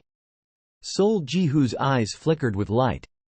Right, if it was Marcel Guionia, if it was the Archer of Steel. How about Carpe Diem too? It might be diff. I think new Carpe Diem is alright too. Quote. Sol Jihu turned away. He didn't even want to respond. Kaya ha ha ha ha. As he stared at Phi Sora, who was cracking up while slamming the ground. Valhalla. Yi Sung-jin spoke up calmly. His suggestion was at least normal. Valhalla? Yes, it's the name of the palace from Norse mythology. You can think of it as a utopia. HNNG, KHNNG. Alright, I'll accept Valhalla. Phi Sora spoke nasally as she wiped away the tears around her eyes. Sol Jihu rubbed his chin. Utopia, huh? Valhalla? Liking the sound of it, Sol Jihu began to consider it seriously, but Yi Sol Ah reacted negatively. Why? It looks like Hung likes it. Tisk, can't you see that he accepted it reluctantly? Yi Sol Ah clicked her tongue before looking at Sol Jihu. Orabeo Nim. You don't mind if the name ends with ho, way, do you? Want? That's fine. Ho, meaning group or society, right? Ah. You're not going to use the triads as a reference to say biads or quadads, right? Orabeo Nim, who do you think I am? Yi Sol Ah shook her index finger left and right while giving a sideways scowl. The name of an organization has to have a clear meaning. And it's even better if it matches up with the organization's goal. Right. So I thought about it carefully, and I came up with a good name. I'm sure you'll like it. Okay, what is it? Stop teasing us and say it. With Sol Jihu urging her, Yi Sol Ah cleared her throat with a cough. The word, one, usually refers to the number one, but it also means unity of thoughts, purpose, and wish. Oh ho, and? So to say, we're all one and the same. How about Hanaho, too? What? What ho? Jang Maldong immediately turned around and screamed. Yi Sol Ah flinched in a startle. Sol Ah. No, that's just, no. Sol Jihu realized the alternative meaning of the world and shook his head. On the other hand, Phi Sora, who had barely gotten herself together, slammed her forehead on the floor. I think it's good though. Yi Sol Ah pouted at the vehement rejection. Sol Jihu sighed. We have so many people. How can there not be a single good name? Ah. Sung-jin's wasn't that bad. Hey, then why don't you come up with one? Haven't you thought of a name? Cho Hong protested in a grouchy voice. Sol Jihu smacked his lips. He wanted to decide on a good name by taking everyone's opinion into account, but most of what he heard was useless. It looked like he needed to demonstrate for them. Listen up, this is the kind of name I'm going for. Alright, say it. Veni, Vidi, Vici. Good, right? PFT. Seo Yuhui burst out laughing before quickly covering her mouth. Nuna? When Sol Jihu turned to her, she waved her hand around in a fluster. And no, Jihu, I didn't laugh. It was just too cute. Wang. Phi Sora couldn't hold back anymore and burst out laughing. I came, I saw, I conquered, he says. It must have been hilarious because. Look at that serious look on his face. Ha ha. What am I gonna do? I'm gonna die of laughter. Yuang. Her laughing had transcended and reached the realm of crying. Sol Jihu's face quickly turned sour. He had genuinely put a lot of thought into the name and was quite proud of it as well. The fact that he's serious makes it even funnier. But the reaction he got wasn't that different from what the other names got. It was just too shocking. Jang Maldong had turned back before he noticed. so Sol Ji-hoo turned to Kim Hana as if to clutch at straws. Is it that weird? Kim Hana kept her arms crossed and snorted with an indescribable face. Her aloof expression seemed to be saying, "Bunch of idiots." Ah, that name isn't it? Hell, the strong sounds better than that shit. I came, I saw, I conquered my ass. Maria mocked him as well. She even rated his name below Chohong's. Sometimes, the kind sister-in-law's concern was more annoying than the nagging mother-in-law. As Sol Ji-hoo often cursed Gyula for her naming sense, he couldn't stand to hear this. "Then why don't you give us a name, Miss Maria?" Sol Ji-hoo muttered in a cold voice. "Me? Maria tilted her head and pondered. After a moment, she opened her mouth. Gold. In that instant, she could clearly see the corner of Sol Ji-hoo's mouth curling up. That wasn't all. Ehu. I bet it's gonna be gold hurrah or something. Well, it sounds like Maria. The other members' reactions weren't that positive either. It was as if they were saying, what did anyone expect from Maria? At this rate, she would be treated the same way as the other fools who made up stupid names. Sol Ji-hoo, especially, looked like he would spit out all sorts of harsh words. I refuse. In this brief moment, Maria racked her brain frantically. She grabbed one of the words floating inside her head and spoke carefully. Golden. Lion? 3? Quote? Sol Ji-hoo flinched. He paused after hearing the word, golden. Maria didn't miss this opportunity and pushed forward. The lion is a symbol of courage. Yeah, golden lion. How about it? 1. Ho. Here specifically refers to the Hanja character Wei, meaning group, society. The Hanja for the triads also end with this character, literally meaning, 3 harmonious society. 2. Hana means 1, while Ho is the same Hanja meaning group, society. I've kept the translation in literal Korean, because Hana-ho, meaning group of 1, was also the unofficial private military group under Chun Do-won, who later became the militant Korean president who caused the infamous Gwangju massacre. 3. This name is a pun too, but the joke is explained in the next chapter. Chapter 265. Golden Lion, ha. After staying silent until now, Kim Hana spoke up for the first time. That's one of the better names. Right? Right? Maria rejoiced when Kim Hana took her side. Then, she sent Sol Ji-hoo a gloating smile. Let me ask just to be sure. Clack, clack. Kim Hana walked over to Maria and placed her hand on Maria's head. When you say golden lion, you mean the animal, right? 1. You didn't say it to mean buy gold, right? Maria looked up at Kim Hana with a flustered expression. For a split second, her pupils shook. Kim Hana didn't miss this reaction. Geez. Awk. Kim Hana pushed Maria's head away before turning to Sol Ji-hoo. Anyway, what do you think? I say you should choose between Valhalla and Golden Lion. Sol Ji-hoo hesitated. Speaking truthfully, he wasn't sure if these names were okay, but they certainly had points that caught his fancy. Valhalla, the mythological palace and the utopia where only the most honorable and heroic warriors could enter under the Valkyries' guidance. Golden Lion, gold, representing the Golden Commandment, and lion, representing courage and the king of all beasts. Valhalla. It's decent. Not too much and not too little. Golden Lion. I like how intuitive it is. The organization's insignia will look nice too. The members' reactions were positive as well. At the very least, they're better than the strong or tyrant. As for I came, I saw, I conquered. Ooh-hoo-hoo-hoo-hoo. Sol Ji-hoo glared at the giggling Phi Sora. He wanted to choose the name he liked, but he had to be fair as the representative of an organization.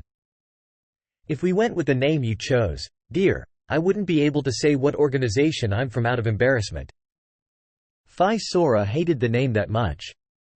As someone who had suffered several times under Gula, he couldn't do the same thing. Okay. In the end, he sighed and nodded his head. That's fine. Valhalla or Golden Lion. Kim Hana offered to put these two names for anonymous voting, but Sol Ji-hoo suggested putting all the names mentioned up for voting as well. Just like that, a secret voting was held. The result: Valhalla received 5 votes and Golden Lion received 5 votes. And Veni, Vidi, Vici got 2 votes. Everyone's gaze turned to Sol Ji-hoo. Wow! Phi Sora couldn't hide her shock as she feigned a smile. When Sol Ji-hoo stealthily turned sideways, Kim Hana sighed. I can tell where one vote came from, but what about the other one? Hearing this, Seo Yuhui slowly raised her hand. Me. You're the problem, Uni. Phi Sora pointed fingers at Seo Yuhui. You side with him too much. You have to pick a name that at least conforms to common sense. No, this is a matter of conscience. Common sense? Conscience? He's like that because you baby him every day. Phi Sora cracked up as she hit the floor. No. I just… Seo Yuhui dropped her head while stammering. Sol Ji-hoo decided to write Phi Sora's name in today's diary entry. Alright, so it's 5-5. Kim Hana shook her head. Ji-hoo, you put all the names up for a vote so you can vote the one you like, right? Pick again. You too, Miss Seo Yuhui. Why? Sol Ji-hoo grumbled. Once you vote, that's it. What? I can't vote for the name I like. He wasn't wrong, so Kim Hana didn't know what to say. It was then. Piak. A familiar chirp caused everyone to turn to the little chick. Kim Hana muttered. Aw, you were here too. Piak. The little chick dashed forward and stopped in front of Yi Sung-jin.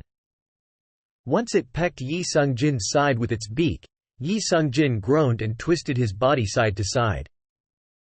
Kim Hana asked just in case. No, Arcus, you like Valhalla? Piak piak. The little chick flapped its wings and nodded vehemently. He says he likes Valhalla more. Golden Lion isn't bad, but apparently, it gives off a bad vibe.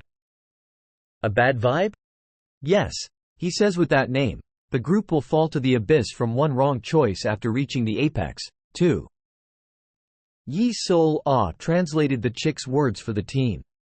Kim Hana had no idea what to make of that statement, but was satisfied with the extra vote. Perfect. With 6 votes, Valhalla is the winner. No one has any complaints, right? Sol Ji-hoo grumbled quietly but didn't have any objections. Just like that, the new organization's name was chosen to be Valhalla.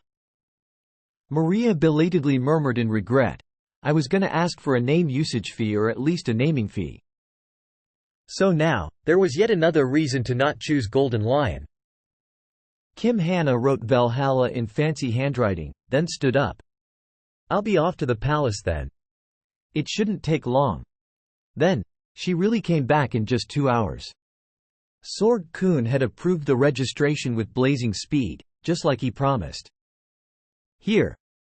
Kim Hana held out a piece of paper stamped with the Eva royal family's insignia. It was the organization registration certificate. Sol Ji-hoo stared at the certificate in a daze, then checked his status window. The affiliation. Your status window. 1. General information. Affiliation, Valhalla. Had changed before he noticed. Congrats. Kim Hana spoke with a smile. Now, you're really the representative of an organization. Valhalla's representative. The words, Valhalla's representative, sounded strange, but he forcefully shook off the awkwardness. Now, it was time to break away from the title, Carpe Diem's leader. Sol Ji-hoo clenched his fists. Finally, he had finally established an organization. And thus. Yeah. Today. Thanks. Paradise saw the official birth of its 83rd organization. Asterisk. Charlotte Aria. She was the queen of Eva and the Paradiesian royalty who lived a very sheltered life. Of course, no one dared to say this to the queen's face, and considering Paradise's situation, saying that she was sheltered was a bit strange as well. Over 10 years had passed since the outbreak of war. Paradise wasn't an environment where anyone could be sheltered. Still, there was a reason that Eva's queen was called sheltered. Strictly speaking, in Paradise, the main purpose of a woman of noble origin was to pass on her bloodline. As a result, many noble women married for political reasons. Meaning, Charlotte Aria was not someone who would have become a ruler. It wasn't as if there weren't any males in the royal family either. Of the previous king's 2 sons and 1 daughter, the oldest son had been crowned the heir to the throne and dutifully received the education of a future king, and the second son had been alive as well. That was how things were in the past, and that was how she lived her childhood. That was until the war broke out. While she was growing up being spoiled by her parents and 2 older brothers, an alien race suddenly invaded Paradise. The king, queen, and the crown prince all died in the chaos of war, and the alien race's overwhelming power made Charlotte Aria abandon the capital and escape to humanity's final line of defense. Even the empire, which was filled with countless heroes, fell to the alien race in less than 4 years, so there was nothing a young girl, who knew nothing about politics, could do other than staying inside the palace, shaking in fear. Thankfully, the second son, Campbell Aria, survived and took care of his younger sister with utmost care. However, he was killed in action during the war against the Federation. Having lost her last remaining family member, Charlotte Aria fell into depression. And as she was forced to rise to the throne without any preparation, there was no hope of the government being administered properly. Most of the royal family's retainers had died, and even the few who remained alive grew tired of the long war and one by one left to find their livelihood. In truth, Eva had lost hope the moment Campbell Aria died. Without Sorg Kuhn's dedication and effort, Eva truly may have collapsed. Unfortunately, Charlotte Aria and Sorg Kuhn's relationship had slowly turned sour during this long series of events. Sorg Kuhn had been serving the royal family even before Charlotte Aria was born, and he had dragged his old bones to help the royal family even after the war broke out. Moreover, he was the sole retainer who stayed with the royal family throughout all these years. Charlotte Aria knew this very well. But she had risen to the position of queen reluctantly. The war began when she was only 4 years old, and she had to abandon the capital to escape when she was just 10. Ever since, she had lived under Campbell Aria's protective shade. What could such a young girl who was now forced to face the cold reality do? She was already suffering from depression from losing her family.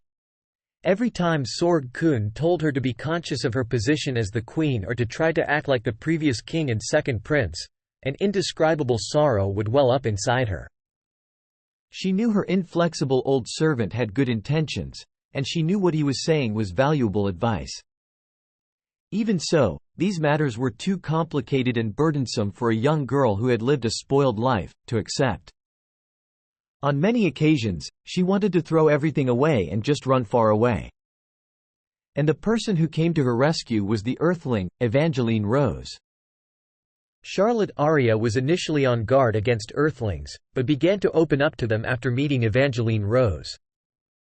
Despite not being a Paradiesian, Evangeline Rose did her best for the benefit of Paradise and protected Charlotte Aria from nearby threats. Charlotte Aria followed Evangeline Rose like a younger sister, so much so that she often forgot her position as the queen. And when she heard of Evangeline Rose's death, she became severely depressed. Just like when she lost Campbell Aria, she refused to eat for several days and only cried.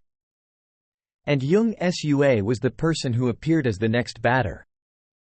She had only seen Charlotte Aria a few times while following Evangeline Rose, but the two of them quickly grew closer while sharing the same pain of losing her.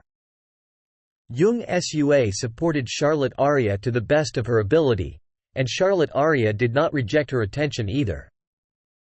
In fact, she accepted Jung Sua into her life as if it was natural.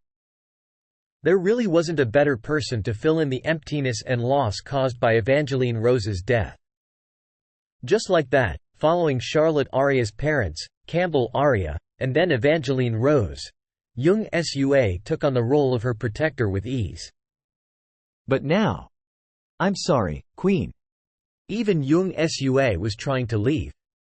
It looks like I have to leave, Jung Sua said to the Queen after asking for a private meeting. Charlotte Aria slowly closed her eyes. You're saying that again? No, this matter will not end unless I leave. You said you didn't do it, that you were being framed. But you're the only one who believes in me. Everyone is saying that I. Jung Sua trailed off. She began to sniffle from her reddened nose. I'm exhausted. I'm tired of everything. I'm sorry, Queen. I wanted to serve you until the end, but… Jung Sua spoke emotionally and with difficulty. It looks like I couldn't become Evangeline Rose Uni. I realized it too late. She then smiled sorrowfully. That's very interesting. A young, soft voice reflective of the Queen's age rang out. You're right. You are not Evangeline Rose. She then spoke with an ambiguous smile. She was like an older sister to me.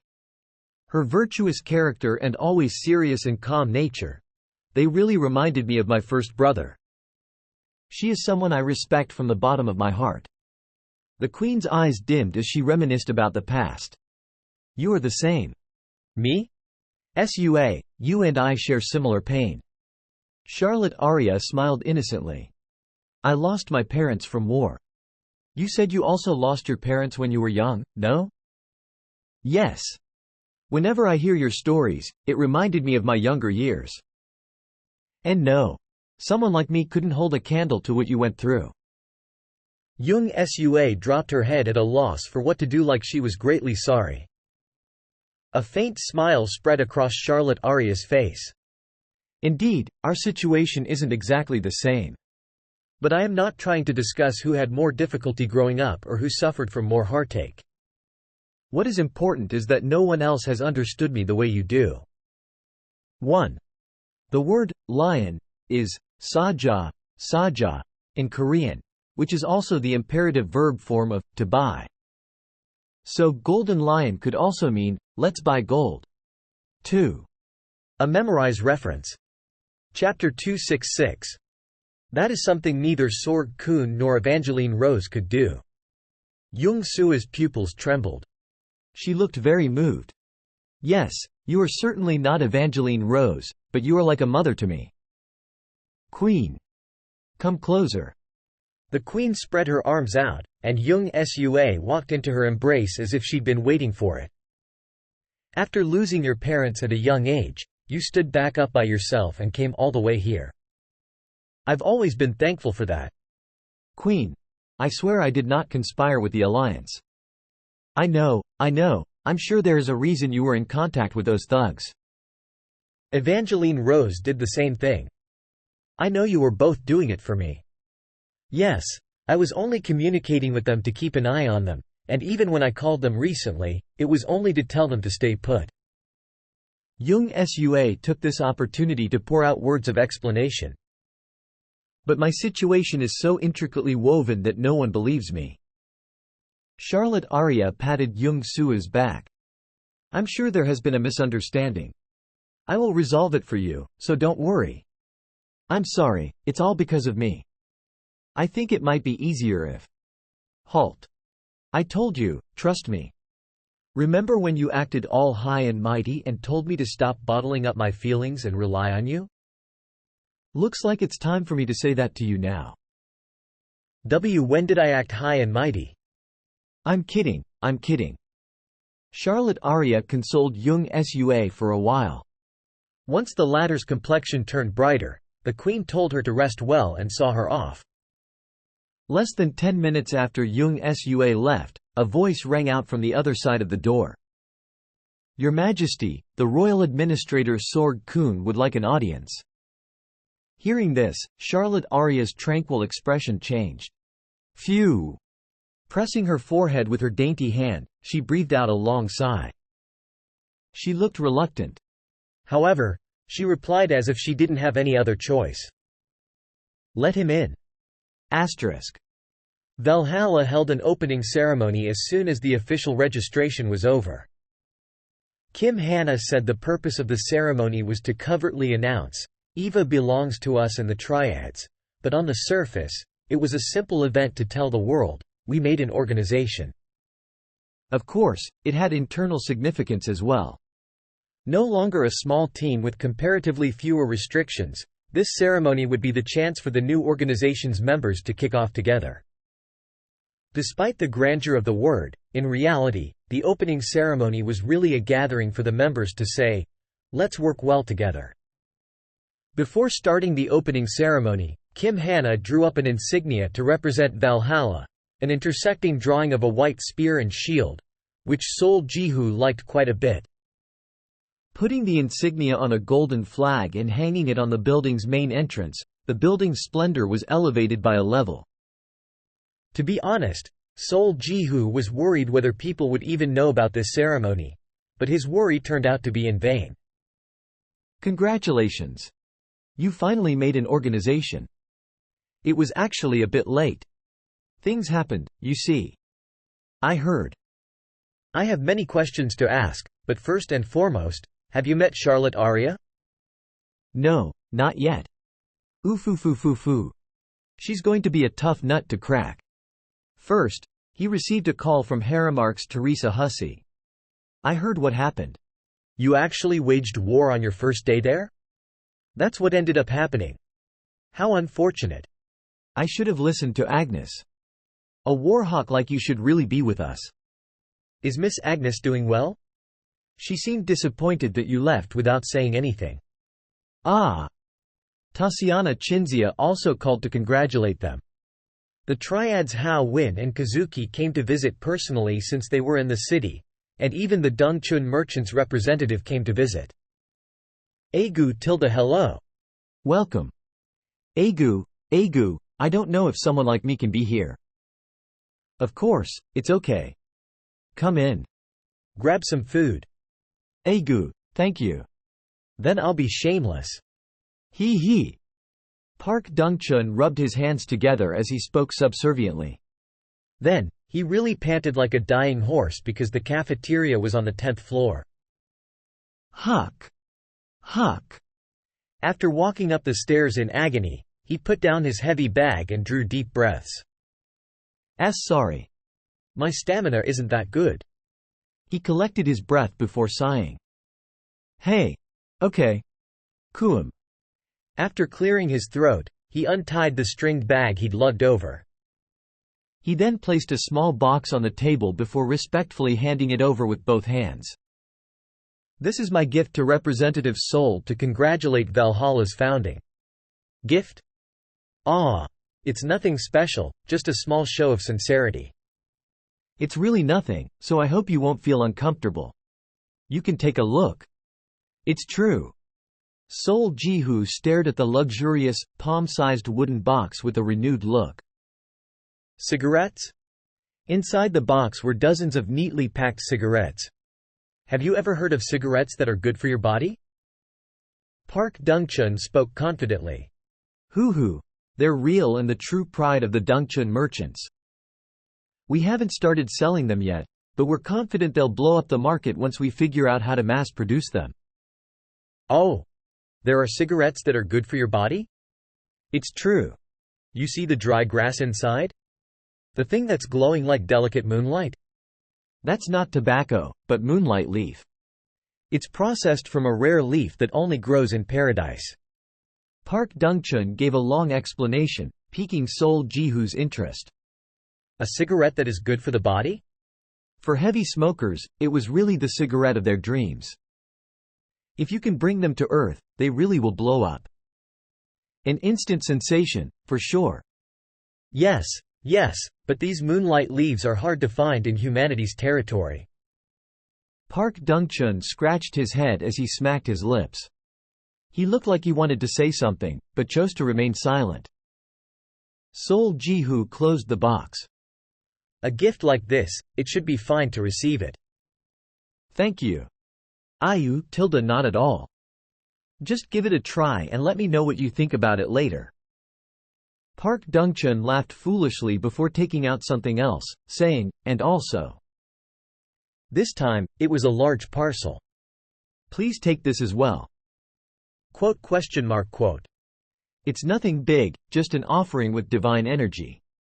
Sol Ji-hoo's eyes widened. An offering? Why yes. I heard the rumors. I hope it can be of help. He.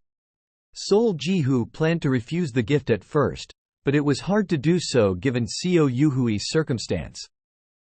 When it came to offerings, he wasn't in any position to be picky. This person, he's pretty shrewd. That wasn't all.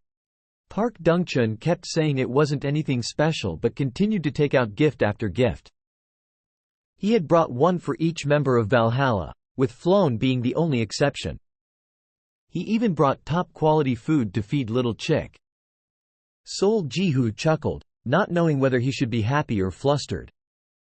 Of course, he knew why Park Dungchun was doing this. Park Dungchun was trying to gain his favor. From what Kim Hana told him, Park Dungchun had apparently given them a hint about the alliance's ambush before it happened. While he didn't reveal everything, the hint had been obvious enough for anyone to understand it. In a way, that was a contribution. Furthermore, on the night of the incident, the Dungchun merchants and Red Waru had refused to move even with the alliance's request. And now, the EVA alliance no longer existed, and even the organization, Evangeline, was on the brink of destruction. Only the Dungchun merchants and Red Waru were untouched. He must be anxious. To be frank, Valhalla could easily ruin the two organizations by tying them together with the rest, but Kim Hana suggested leaving them be for now. Having a merchant group in the city was important for times of emergency, and she said that a talented merchant like Park Dungchun was hard to come by. Now that I think about it, Mr. Kazuki praised him too. In truth, Sol Ji-hoo didn't have any plans to ruin the two remaining organizations. But that didn't mean he planned to leave them be. If they would surrender the interests they had been enjoying and backed off on their own, he was ready to spare them. Of course, that was under the premise that they would follow Valhalla's rules. Oh yeah. I heard from Kim Hana. It's not worth your mention. Well done. You truly did excellent work. I always hated those pieces of trash. You have no idea how happy I was when I heard they were all rounded up. Park Dungchun spoke excitedly as he clapped. Weren't those people your allies? Sol Ji-hoo chuckled inwardly before continuing to speak. I like people who keep their promises. Pardon? Park Dungchun blinked rapidly. You made a promise with me at the border region, remember? I read Kim Hana's report recently. It seems you've been keeping true to that promise. Of course, who do you think I am? I am the man of wits. No, the man of trust, Promise Park. To become a magnate, keeping your promises with your clients is a must. Sol Ji-hoo smiled at Park Dungchun's chatter, then said, I'd like to talk to you sometime soon. Not today though, and with Red Waru's Rouge Nim as well. You two helped us in the last incident. I feel I should give proper thanks to both of you. Park Dungchun wasn't an idiot who wouldn't understand what this meant. His complexion instantly brightened. Thank you. Thank you. He bowed multiple times, almost too subserviently, before looking up with a warm smile.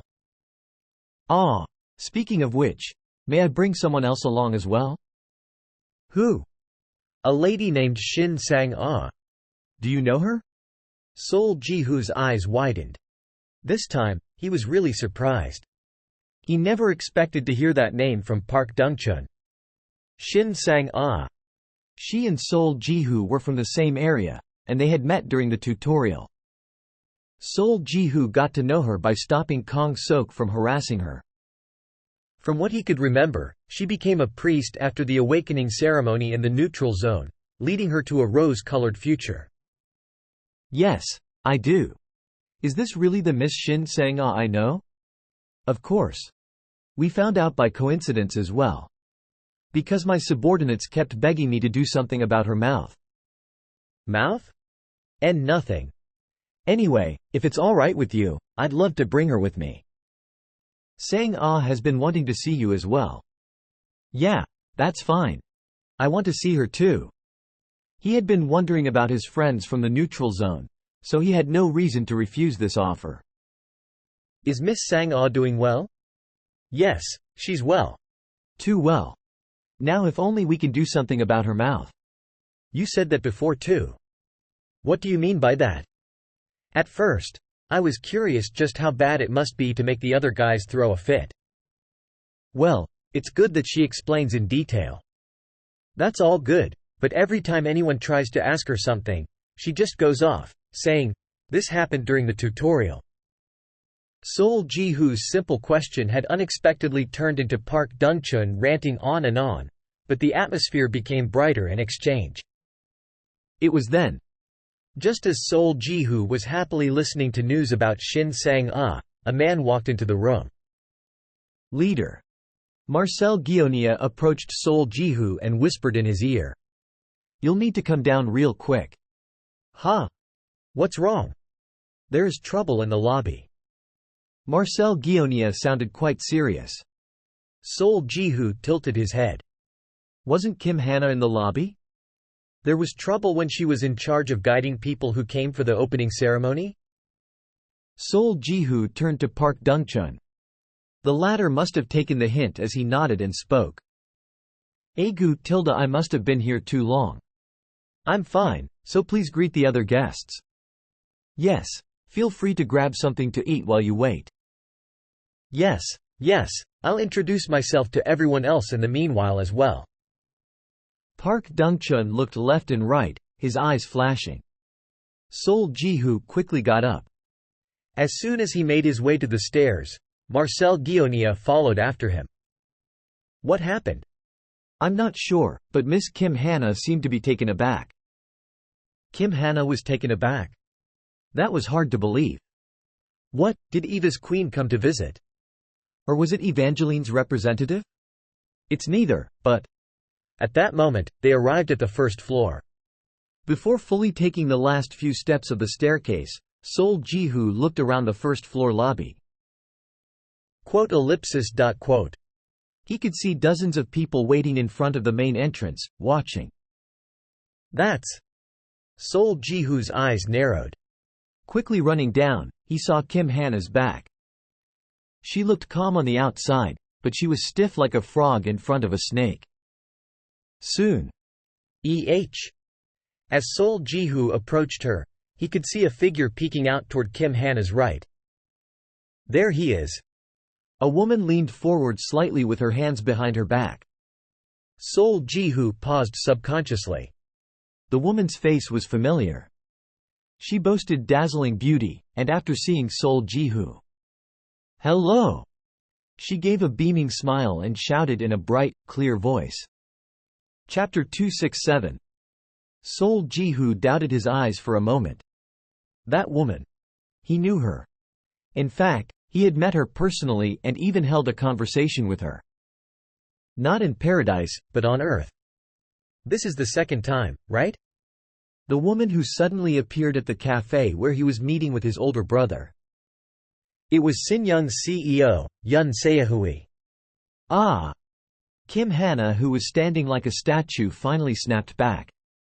Oh, what am I doing? Pardon me, I was just too surprised. She quickly collected her thoughts and cut in. It's been a while, Chief Kim. Ah, excuse me, Miss Kim Hana. Yun Seahui smiled gently. I was going to ask whether you were well, but it looks like I don't need to worry, judging by your face. I was worried about you. Really? Oh, now don't you look happy? I apologize for making Director Yun worry. Thank you for your kind words. Bitch, I see you haven't lost your glib tongue. But you really surprised me. I never thought Sinyoung would come to our opening ceremony. Why the hell are you here? To be honest, I was wondering whether I could go tilde, but Seora kept asking, so I finally decided tilde. You know why? A conversation that should have been more coarse came out, packaged in a flowery language. Kim Hana gently bit her lower lip. She expected Yun Seahui to at best mention Sol Jihu being affiliated to Sinyoung on Earth, but because she didn't expect her to mention Yun Seora, she wasn't sure what to say. But I don't see Chief Yun here. She was going to come with me, but something came up. You should have seen how dejected she was. Even I began to feel bad. Yun Seahui gave a believable excuse before asking suggestively, "Can I come in?" Of course. At that moment, Sol Jihu stepped in. Thank you for stopping by. Hurry on in. Thank you. Yun Seahui greeted sweetly, a beautiful smile blooming on her face. Then, she hurried inside. Kim Hana went, ah. She had left Yun Seahui standing for too long. It wasn't just because Sinyoung was publicly recognized as Paradise's #1 organization. Unless they were her mortal enemy, there was no reason for her to kick them out when they made the long trip here. Of course, she could ask them why they were here, but Yun Seahui had already given a good explanation. A past relationship was still a relationship, after all. Unless there was a clear reason for Valhalla and Sinyoung to hold each other in contempt, there was nothing wrong with them having a cordial relationship, on the surface. Currently, the two sides were neither friendly nor hostile. That was because Valhalla's representative wasn't Kim Hana, but Sol Jihu. Kim Hana had to admit. This time, Sol Jihu had reacted quicker. Kim Hana left the first floor's reception work to Marcel Guionia and followed Sol Jihu and Yun Seahui up the stairs. When the new guest entered everyone else's view, the cafeteria instantly turned silent. It wasn't just the cafeteria. The entire 10th floor became dead silent. Everyone's attention was directed to Yun Seahui, but she didn't shrink back in the slightest. But that didn't mean she was enjoying the stares either. May I say hello? After first asking Sol Jihu for permission, Yun Seahui walked with a straight and upright manner in between the cafeteria tables. Soon, she stopped in front of an old man sitting at a table before bowing respectfully. As she bent down, her soft hair flowed down her neckline, making her look like a beauty who had come out of a painting. Hello, it's my honor to finally meet you. Zhang Maldong blinked his eyes a couple of times. Yun Seahui slowly raised her head and introduced herself. I am Sinyoung's Yun Seahui. When she revealed her identity, Kazuki, who was quietly sitting at the table, furrowed his brows as if he doubted his ears. Park Dungchun, who was busy getting acquainted with Hao Win, also stared in shock. It couldn't be helped. Yun Seahui was chosen to be Sinyoung's next representative. Someone of her position attending Valhalla's opening ceremony was an event that could not be seen as meaningless. So it was Sinyoung's future representative. Zhang Maldong replied calmly. Though it was long ago, I remember hearing your name a few times from Yun Yu-jin. It's good to finally meet you. I'm honored that you remember me. I've also heard a lot about Master Zhang from our chairman. Yun Yu-jin talked to you about me? He didn't do so a few years ago, but recently he has been reminiscing the past more often. Her tone was somewhat different than when she was on the first floor. It was commanding yet not arrogant, and polite yet not servile. Sol Jihu inwardly admired her ability to balance the emotion behind her words so perfectly. Now that's hard to believe. That old Grinch detests talking about the past. He must have changed his mind after getting old. He's still very healthy though. Zhang Maldong nodded. Anyway, thank you for coming. Since you're here, please make yourself at home. Thank you. I'm happy to have had a chance to talk to you. Say hello to Chairman Yun for me. I will. I'm sure Father will be very happy. Yun Seahui replied politely before taking a few steps backward and turning around. Then, Sol Ji-hoo led her to a seat. While he was thinking about what to say, Yun Se-hui broke the awkward silence first. "I'm sure you're tired of hearing this by now, but I have to say it again. Congratulations on officially establishing an organization." "Thank you. I was surprised when I first heard the news." "How did you turn a team into an organization in such a short period of time?" "I know this is rude, but I'm dying to know." "Well, we ran into several difficulties when we began. I think the dedication shown by the team members was what made it possible. Kim Hana, especially, was an indispensable part of the process." Sol Ji-hoo replied humbly. "I see. Chief Kim is indeed very able." "Ah, my apologies, Miss Kim Hana. I've gotten used to calling you that over the years. Fixing an old habit is difficult, as you know." She put her hand up to her mouth in the middle of talking and then made a troubled expression. Anyone else doing this would have looked unnatural and fake, but it looked strangely graceful when Yun Se-hui was doing it. "I hear the organization's name is Valhalla." "Yes. Valhalla. Valhalla. That's a pretty name." "What is the meaning behind it?" Yun Se-hui asked as she gave a sideways glance at Sol Ji-hoo. It seemed like a casual question that wasn't strange. But suddenly, "Drop your head a little and loosen your pupils too. Try to remain as expressionless as possible." A person's face, expression, glance, gesture, appearance, and even the sound of their breathing. Some can synthesize even the tiniest information to guess someone's intention. Agnes' advice crossed his mind. Sol Ji-hoo fell silent for a moment before saying, "It's not that there isn't a meaning behind it, but I was actually kind of forced to go with this name." "You were forced?" "I wanted to go with a different name, but the other guys were heavily against it." Sol Ji-hoo smacked his lips while truly looking regretful. "It couldn't be helped. I still have regrets though." "You must be disappointed." "What name did you want to go with?" Yun Se-hui consoled him with polite words before asking with her eyes twinkling. Sol Ji-hoo said with a shrug, "Veni, Vidi, Vici." "Excuse me?" Yun Se-hui's forehead creased for the first time. "I came, I saw, I conquered." It's a quote from Julius Caesar. "I know that, but you wanted to make that the organization name?" "Yes. I thought it was a pretty meaningful name, but everyone laughed at me before even hearing me out." "Ah. It doesn't sound bad." "I don't understand why everyone thinks it's so funny," Sol Ji-hoo said as if to seek confirmation. Yun Se-hui thought he was joking at first. It wasn't funny, but she was going to laugh out of courtesy. However, "What do you think?" Sol Ji-hoo's face was very serious. Yun Se-hui blinked. She looked like she suffered an unexpected blow. "Yes.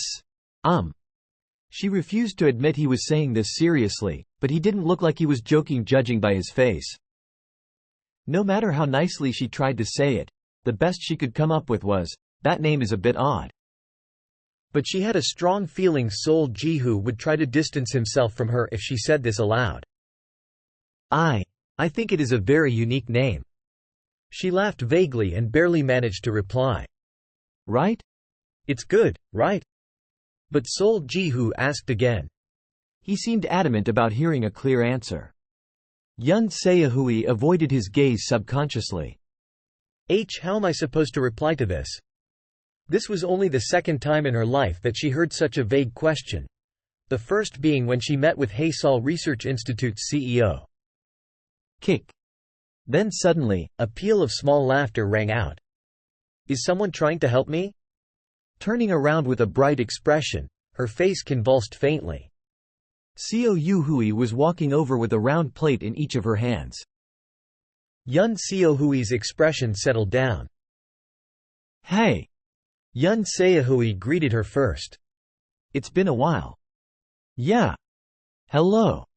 Seo Yu-hui replied with a smiling face. That was it.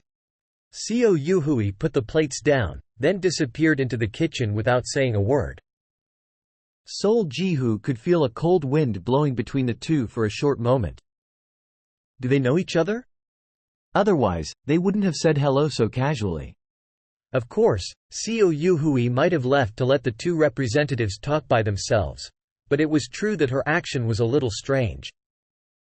Just now, Seo Yu-hui didn't look at Yun Se-hui at all while she was putting down the plates. It was the same when she was replying to her greeting. They felt just like acquaintances who used to be close but stopped seeing each other after a huge fight. However, Yun Se-hui didn't seem to mind it too much. Picking up the neatly placed fruit slices from a plate, she chattered nonchalantly. Sol Ji-hoo replied half-heartedly while focusing on the flow of the conversation. Now that he let Yun Se-hui in, he was doing his best to figure out why she came. Of course, it wasn't as if he was entirely on the listening side. He asked about things that intrigued him. Or rather, he tried to ask. Oh, yes. I suddenly remembered, the Eva incident. Each time, Yun Se-hui instantly changed the subject. Sol Ji-hoo retorted flatly. Ah. Yes. What you did was incredible. Yun Se-hui cusped her hands together and spoke. That incident was what caught my interest the most. I might be a step behind, but it didn't feel right to come to an opening ceremony empty-handed, so. She glanced at one of her attendants who promptly walked up and handed her a thick envelope. Here's a gift. I hope you like it. Yun Se-hui handed the envelope over quickly. Taking the envelope in the flow of the moment, Sol Ji-hoo stared at it fixedly. When he looked back up, Yun Se-hui smiled and gestured at him to take a look. Sol Ji-hoo opened up the envelope, his eyes narrowing. The first page of the document inside read, Main issues regarding Queen Charlotte Arya and Evangeline's Jung Sua. Main issues, huh? The document was rather thick to call it a summary of just the main issues, being dozens of pages in length. It wasn't an amount he could read right now. Even compiling the most recent issue wouldn't make the document this long. Sol Ji-hoo was curious about what kind of information was written inside, but he closed the envelope for now. Thank you for the gift. No problem. Yun Se-hui replied clearly. Sol Ji-hoo gave her a long stare. Oh, yes. Looking at Yun Se-hui, who seemed relieved for some reason, he finally threw in a question. Regarding the organization name we were talking about before. Yun Se-hui shut her mouth. A small ripple spread out in her tranquil, lake-like eyes. Soon. I'm sorry. She closed her eyes as if she was dizzy and pressed her forehead. May I rest a little in a quiet room? I'm not feeling well. Asterisk. Yun Se-hui really left, saying that she easily got motion sickness and that riding the carriage over for a long time drained her energy. Sol Ji-hoo offered her a room to relax in for the rest of the day, and Yun Se-hui accepted it while pretending to be reluctant. Even after Yun Se-hui moved to her room, Sol Ji-hoo maintained his position until the end. Only after he sent off everyone who came for the event, did the opening ceremony finally come to a close. Afterwards, Sol Ji-hoo immediately went to the dorm area. Knocking on a door and opening it, he saw Kim Hana standing in the room and looking down at a table. On the table, of course, was the gift from Sinyoung. It's over. Sol Ji-hoo spoke casually before rushing into the room. Why the heck did that person come here? He plopped down on the edge of the bed and asked. Although he said, this person, both he and Kim Hana knew he was referring to Yun Se-hui. Did she come to put on airs and act domineering? She's not that childish. Kim Hana replied without taking her eyes off the report. And if that was her intention, she would have brought Sinyoung's main force. Then why? Kim Hana didn't answer for a long time. After a brief silence, the sound of paper crumpling was heard. I don't know. With her teeth clenched, Kim Hana squeezed the hand that was placed on the paper. Yun Se-hui? Today? At Valhalla? For what? Why? She couldn't figure out the two most important elements of the 5 Ws and 1 H. Don't worry about it too much. Seeing Kim Hana so upset, Sol Ji-hoo said calmly. Maybe she came here without any hidden intentions. Kim Hana scoffed. Must be nice to be so carefree. I'm just saying that you don't have to try to twist everything. It's not that I'm trying to say we shouldn't do that, but it might be better to just accept things at face value. Kim Hana took her eyes off the report, agreeing with Sol Ji-hoo to an extent. Anyway, why did you do that? Don't act like you don't know. Why did you ask her about the organization name so much? I was curious. Sol Ji-hoo said while rubbing his chin. I couldn't openly ask why she came here, so I asked that question without much thought and got a rather unexpected reaction. It was just because of her reaction? Well, I was a bit annoyed too. Annoyed? I can accept her coming here, but while we were talking, she kept asking me question after question as if she came here to satiate her curiosity. Kim Hana nodded. In Yun Seo-hui's perspective, Valhalla's sudden appearance might really be shocking. After all, it wasn't so easy to create an organization. Not to mention, they had chosen to create an organization in Eva rather than Harem. She felt a bit manipulative, trying to make me answer all her questions like it was my job. I found an opportunity to ask her a question too in the middle, so that's what I did. What's up with that face? Kim Hana was looking at Sol Ji-hoo with a renewed look. You're freaking awesome. You're more discerning than I thought. In what way? Saying that she's manipulative.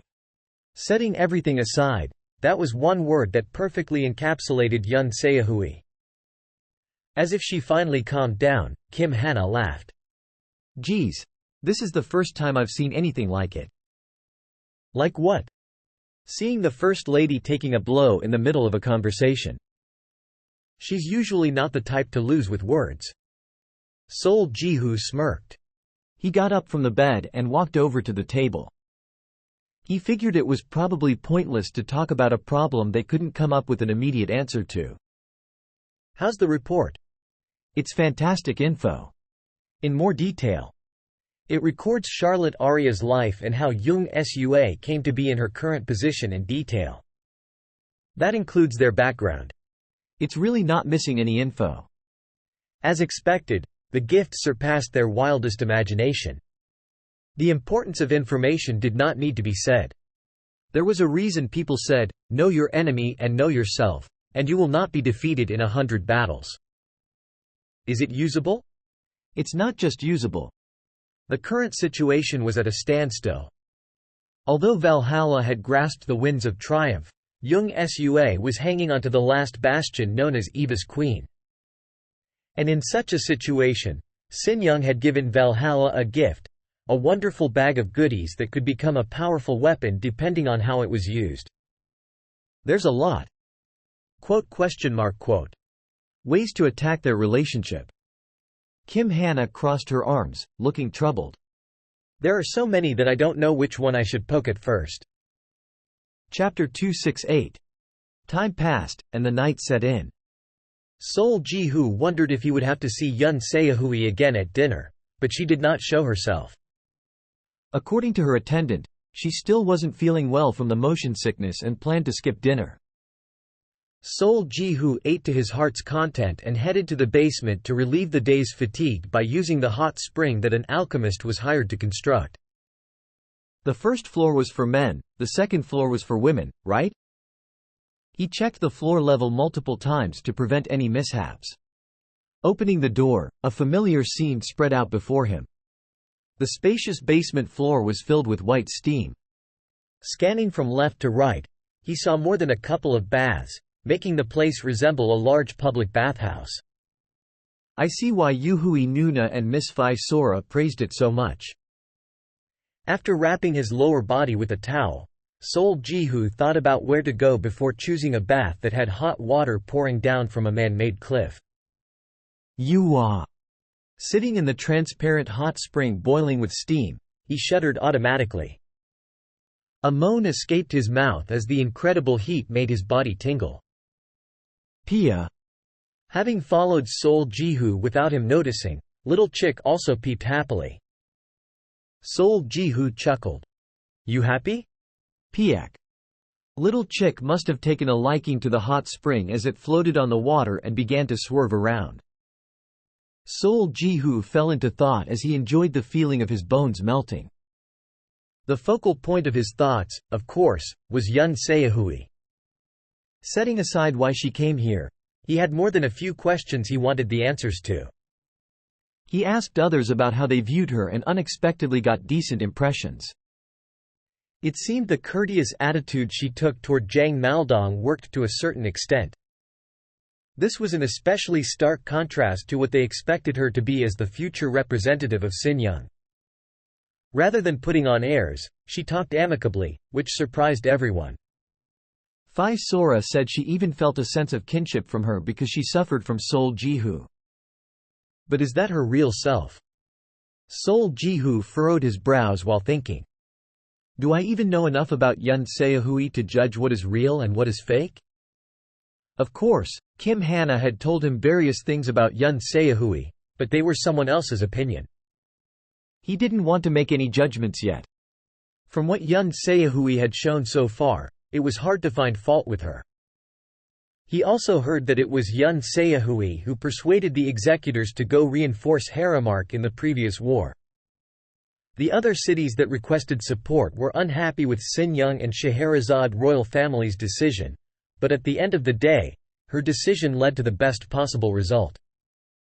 Looking at things from this angle, Sol Jihu should be thanking Yun Seahui instead. Moreover, she was not in the way of Sol Jihu's ultimate goal either. At least, from what she's shown so far. The problem was that it was difficult to blindly trust her. A honeyed tongue with a heart of a gall. It meant to speak sweet words while hiding a knife in one's stomach. Every human being had emotions. Sol Jihu wasn't an exception either. And whenever he saw Yun Seahui, Sol Jihu's instincts restrained him. Looking back, it was the same when he met Teresa. Even though he was seeing her for the first time, he felt a strange attraction to her and followed her to Arden Valley despite being only level 1. It was purely because he was attracted to Teresa. The situation was a little different with Yun Seahui. Whenever he tried to get close to her, something inside of him held him back. This break was quite vague.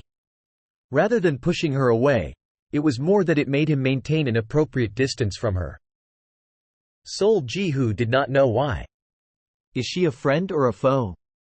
Or was she a third party who was neither a friend or a foe? I just don't get it. Just as he sighed. What do you not get? Sol Jihu looked up, startled. Then, he became lost for words. Yun Seahui was standing outside the bath with a mischievous smile on her face. What? It was an excellent surprise attack if that was what it was meant to be. But fortunately, Yun Seahui also had a white towel covering her upper and lower body. Of course, her petite shoulders and smooth skin were fully exposed, but they gave off a more elegant feeling than a lewd feeling. Yun Seahui cupped her hands together and made a troubled expression. Sorry, I knew the women's bath is situated on the second floor, but I had no choice but to leave. You had no choice but to leave? Yes, there was a prior guest. Yuhui kept glaring at me, haha. She made it sound like Seo Yuhui chased her out. I wasn't feeling well and went to the hot spring, hoping that sweating would help me feel better.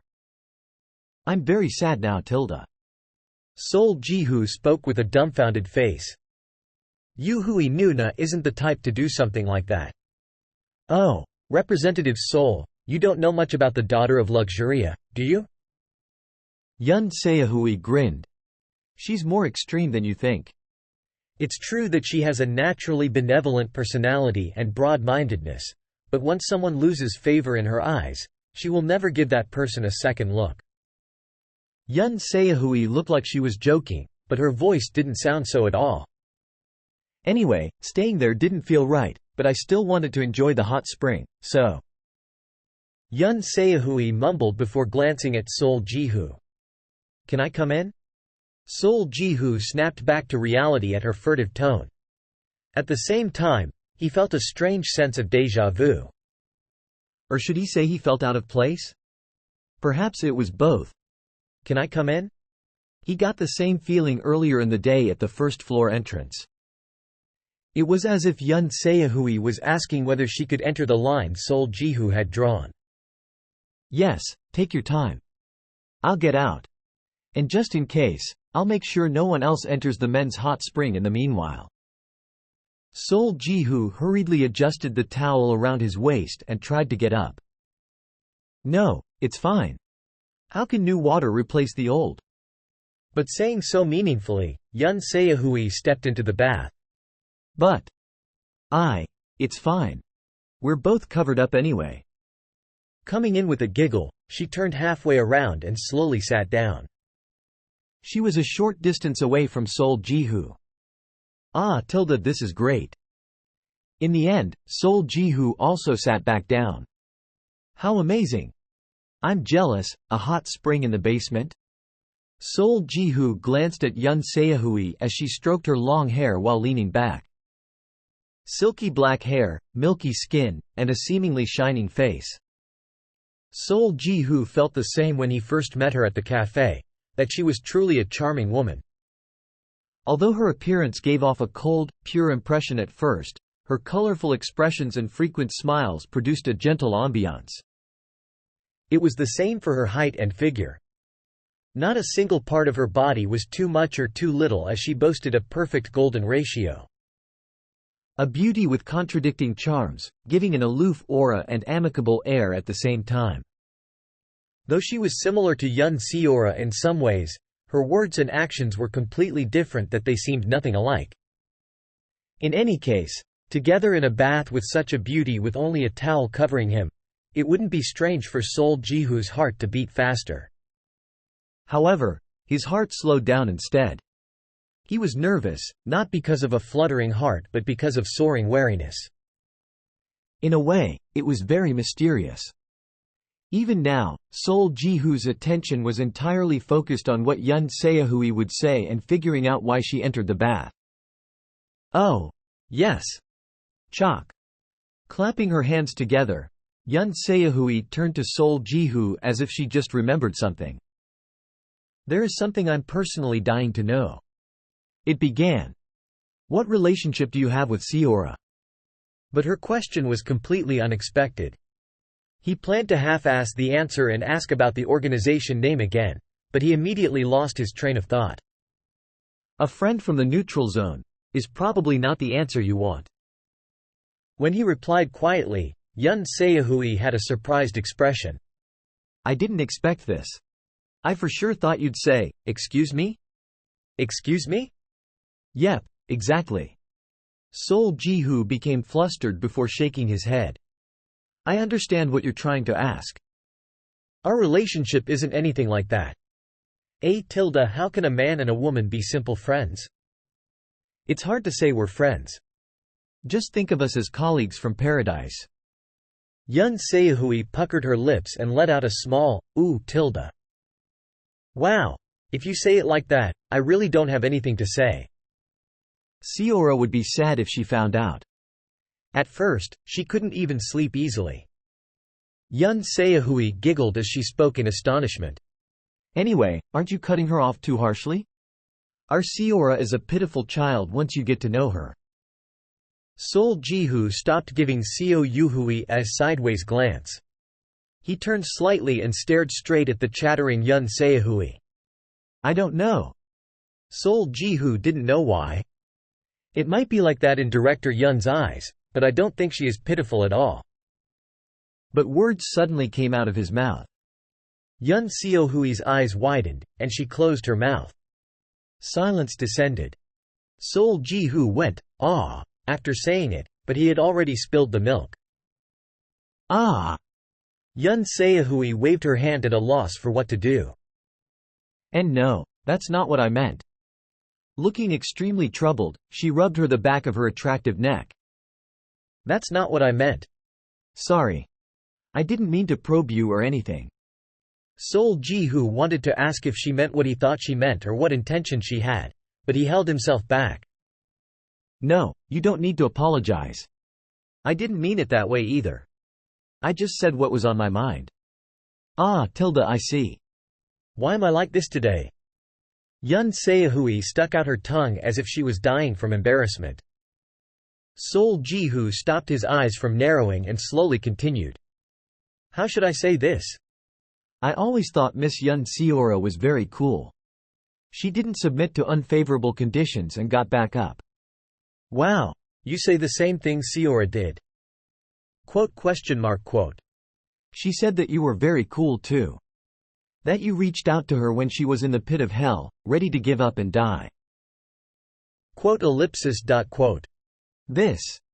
My woman's intuition is tingling. Yun Se-hui gave a suspicious look. She was just as experienced in changing her expression as Kim Hannah. What do you think? Wait a minute. The more he interacted with her, the more curious he got. Isn't there a slot in the status window that reveals one's current emotion? Sol Ji-hoo hesitated before coming to a decision. He felt a bit sorry toward Yun Se-hui, but he couldn't help but look. Just as Sol Ji-hoo activated the 9 eyes. I know you made it clear, but, oofufufu. Yun Se-hui laughed flippantly before raising her upper body slightly and wafting through the water. Next, as Sol Ji-hoo raised his eyes, bright lights radiated out from Yun Se-hui. As soon as he checked Yun Se-hui's color, his eyes widened. Because Yun Se-hui didn't just have one color. Yellow, green, blue, indigo, violet. A total of 5 colors intertwined together, undulating around Yun Se-hui. Strictly speaking, this wasn't the first time he saw multiple colors on one person. But this was the first time that he saw someone simultaneously shining with 5 colors. I wonder if Seora can at least have a little bit of hope. What? The shocked Sol Ji-hoo leaned back reflexively almost at the exact same time that Yun Se-hui paused after getting close to him. Next, a vision spread out before Sol Ji-hoo. Perhaps because there was more than one color, there was more than one vision. A total of 5 visions played out simultaneously. Sol Ji-hoo was already confused, and with the scenes inside the visions moving and talking on top of each other, he couldn't make out what was happening. Then, as he finally got around to isolating and checking one vision, he finally understood why he got a sense of déjà vu and why he felt so out of place whenever he met Yun Se-hui. No. Sol Ji-hoo's breath froze. Wei. His eyes waned as his jaw slowly dropped open. It was then. He suddenly saw Yun Se-hui staring at him dazedly. Her expression was a little different than before. Seeing her emotionless pupils staring at him fixedly, an unknown chill shot up on his body. But that only lasted a moment. In an instant, her eyes left Sol Ji-hoo's face and went up. Ah! Then, it went back down. Although it should not be visible to her, she stared straight at the location of the holographic vision. In this short instant, she had noticed that Sol Ji-hoo wasn't looking at her. Sorry. You surprised me by suddenly coming over here. Although Sol Ji-hoo quickly made up an excuse, it was a bit too late. The corner of Yun Se-hui's mouth curled up. She had an intrigued look on her face, seemingly saying, "Oh." Sol Ji-hoo bit his lower lip. Among the many visions, he rechecked the scene surrounded in a yellow outline before looking back at Yun Se-hui. Of the 5 scenes, only this vision was relatively quiet. Yun Se-hui was sitting on the ground in a sorry state while a demon stood in front of her. No, it wasn't a demon. Aha. If he wasn't mistaken. Just why? Yun Se-hui giggled before suddenly turning serious, and the man pointing a spear at her neck. Why does our mighty spear demon? Why does he hate me so much? Was none other than Sol Ji-hoo himself. Chapter 269. Humanity perished. No. It was more accurate to say it was on the verge of extinction, but it practically had already perished. The parasite queen had turned her blade toward mankind as soon as the Federation collapsed. She had rarely touched humanity while Tiggle Fortress was still standing, but the situation changed after the Federation fell apart. Once the parasite army started their assault, they began to sweep through the entire continent with unstoppable momentum. Humanity had belatedly attempted to gather its forces and fight back, but they were beaten too easily, crumbling like a rotten tree with its insides hollowed out. Harem, the city that had held the southern front, was utterly demolished under the invasion of the parasites. Teresa Hussey had scraped together a troop that could barely be called a troop and attempted to hold the city, but they were quickly forced to retreat, unable to endure the enemy's unending waves. Eva was the same. Evangeline Rose and a few other individuals remained and desperately fought with their lives on the line, but the city was still captured in the end. And today, humanity's capital went up in flames. It was only natural. Scheherazade was no longer a safe city after Haremark fell. This was something that was foreseen ever since the spirit realm fell, causing Tiggle Fortress to be razed to the ground along with the city of Eva in its aftermath.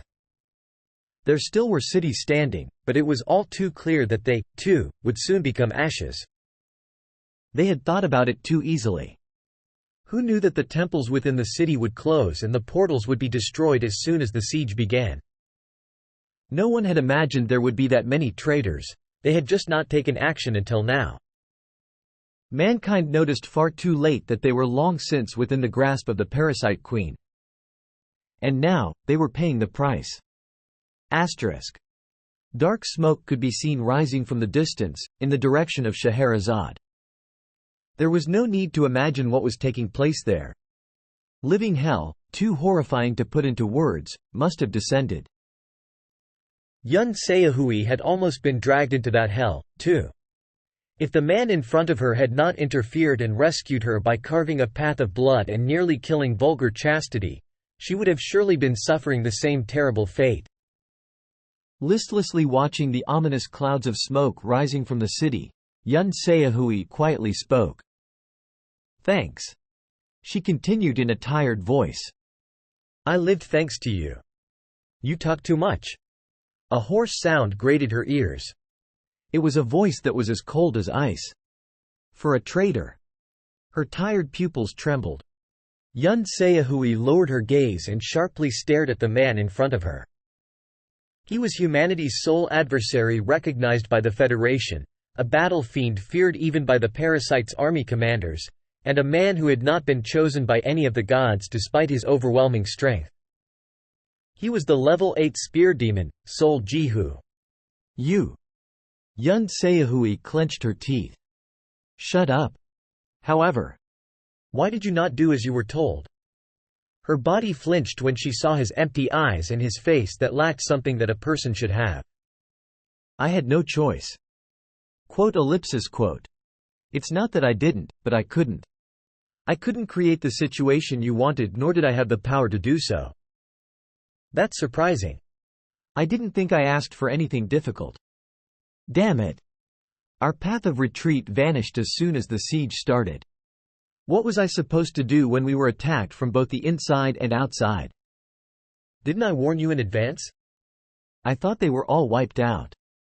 Who would have known that so many people would only be the tip of the iceberg? You didn't even bother listening when the former star of avarice yelled it at you, word by word. Serves you right. Sol Jihu cackled. So, you're telling me that you tried but failed because you were powerless?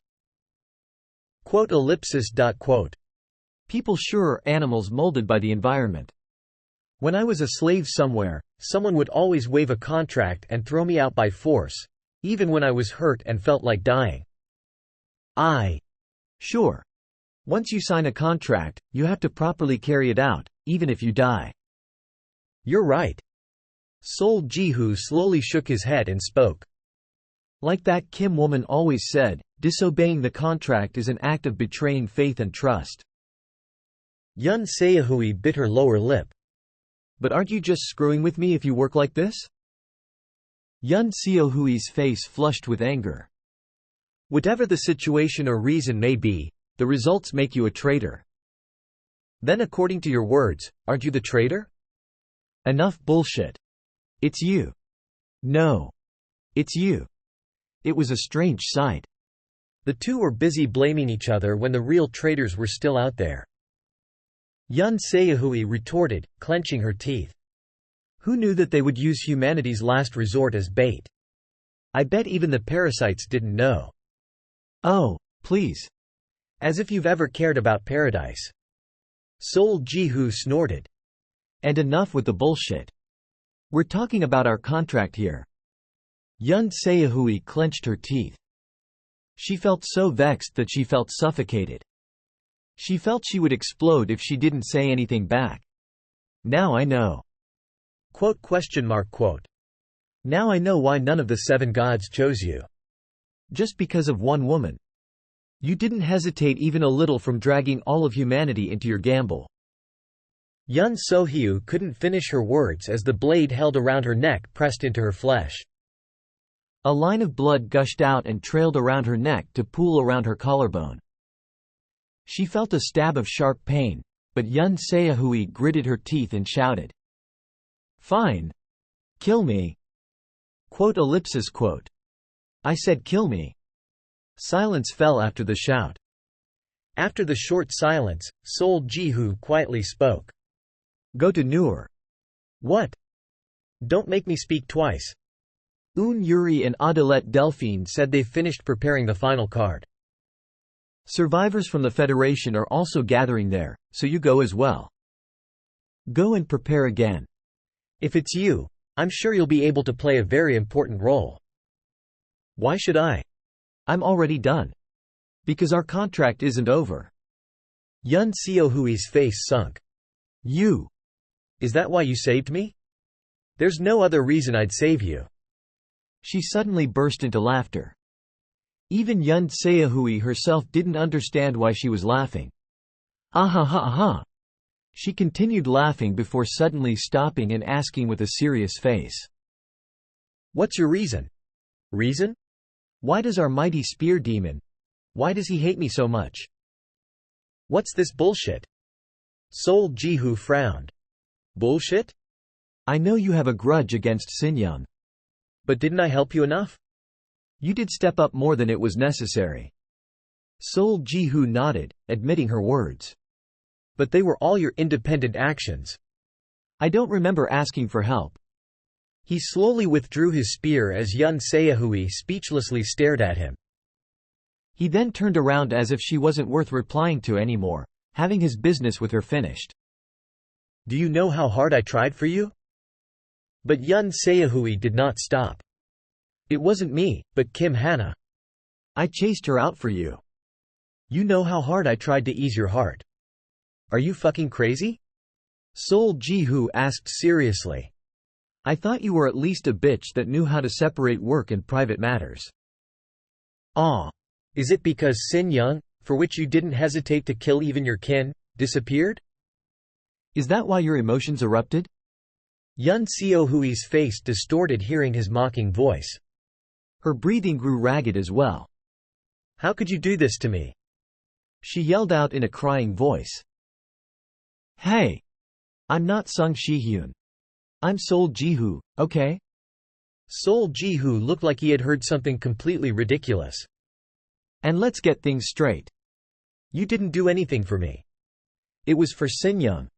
That's why you threw away everything and desperately clung to me, no? Yun Seohui's eyes widened. Don't get me wrong. I'm not saying it's bad. You used my strength to protect your company, and I used you to achieve my goals. It was a decent deal, only that there was a problem with the execution. Her lips that were as pale as her face trembled. Oh. Sung Shihyun told me you were a crazy bitch right before he died by my hands. He was right. Sol Jihu clicked his tongue. Well, I guess it's fine. Whether you go or not, do whatever you want. Kill me.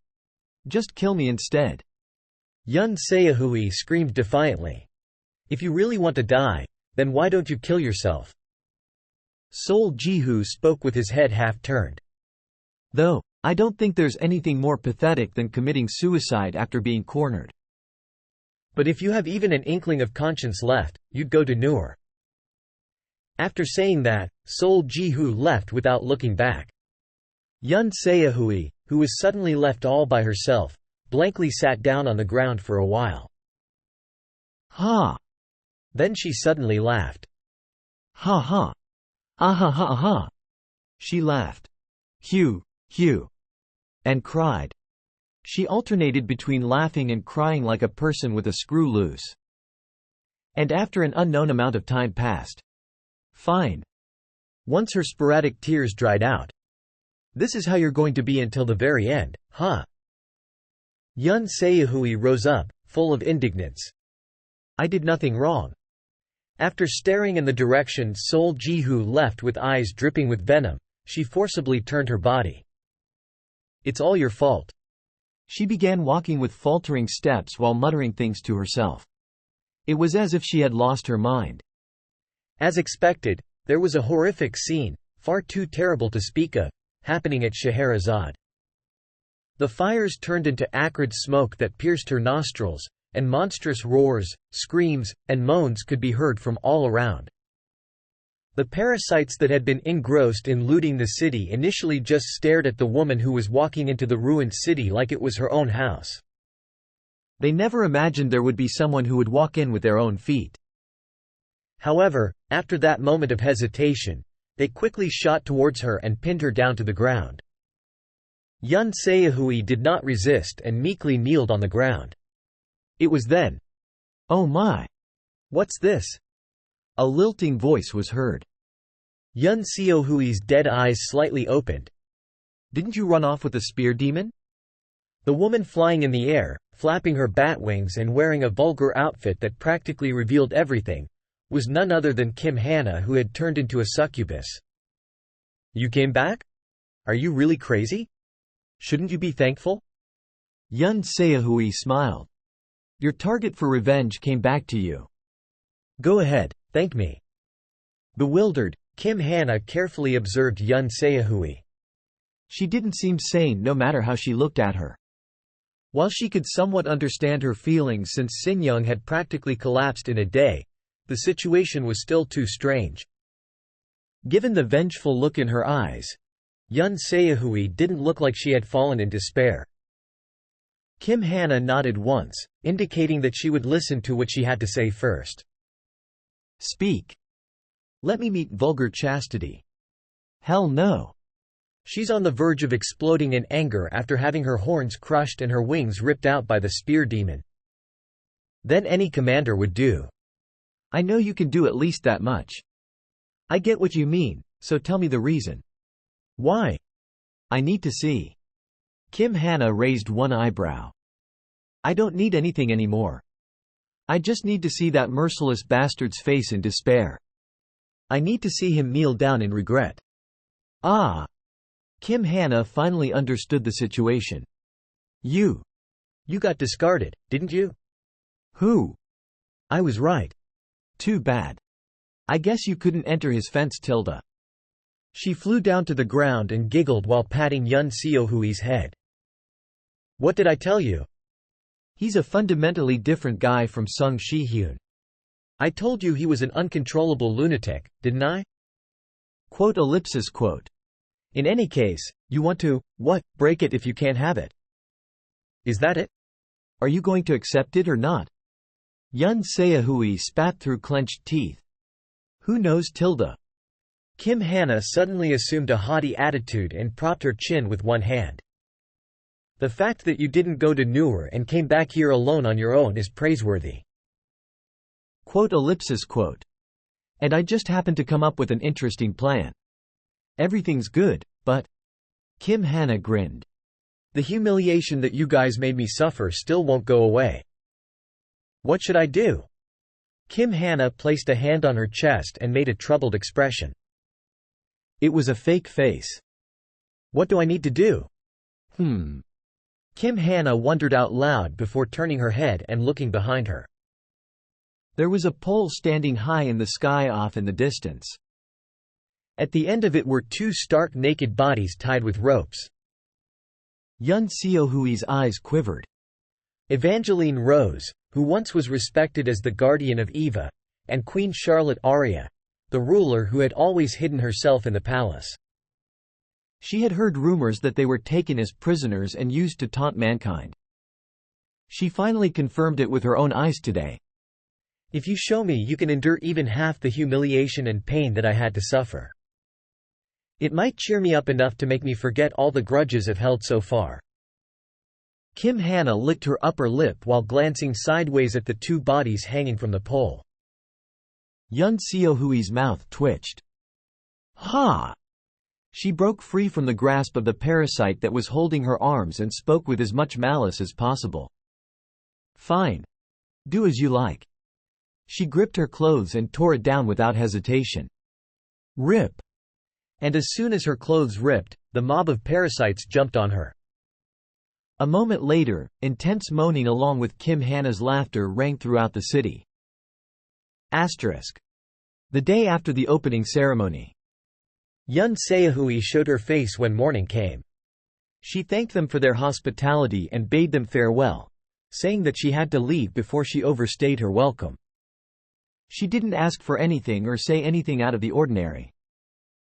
She had simply left after congratulating them, leaving behind one sentence. Oh right. Jihu SSI. It was fun yesterday. Since when did you two start addressing each other as SSI? Kim Hannah asked suspiciously.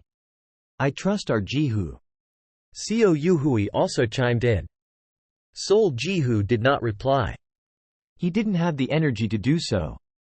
The vision he saw last night was so shocking that he couldn't sleep at all. It couldn't be helped. Sol Jihu had thought the fundamental reason that he had regretted and said, I want to start again, in the past was only because of Paradise's fate. However, seeing the vision from yesterday overturned everything. He wasn't sure, but he intuitively felt there was a far more complex reason behind it all, interwoven like a spiderweb. What kind of an earthling was I? That wasn't all. The vision seemed to have taken place right before the final war. Why? Even if he had spent a period of his time enslaved by Sinyang, what kind of relationship did they have for Yun Seohui to react so intensely? Sol Jihu didn't know Yun Seohui well, but judging by what he saw and heard so far, her actions in the vision were absolutely inconceivable. Sol Jihu strongly shook his head as his thoughts became complicated again. He felt like he had woken up from a terrible dream, but it didn't mean that he didn't earn anything out of it. Sol Jihu began to slowly jot down some notes before he forgot. Un Yuri prepared a plan with Adelette Delphine in the final war. Not much was said about her but is presumed to be a magician. What are you writing? Sol Jihu hurriedly closed his notebook as Kim Hannah sneaked up on him. Kim Hannah. And he spoke. How long did you say we had until the March neutral zone? Kim Hannah's eyes widened. Eva's queen, Charlotte Arya, recently started to have massive headaches. Aside from the royal family being noisy, it was because of none other than Sword Kun, who visited her every day. Your Majesty. Sword Kun earnestly appealed with a firm face. Evangeline may have once been a reassuring ally of the royal family, but they are now only an organization full of ruffians, no different from the Federation. Why are you delaying the verdict even after all the details have come to light supported by numerous witnesses and evidence? Charlotte Arya looked at the royal administrator with a face that said she was tired of him.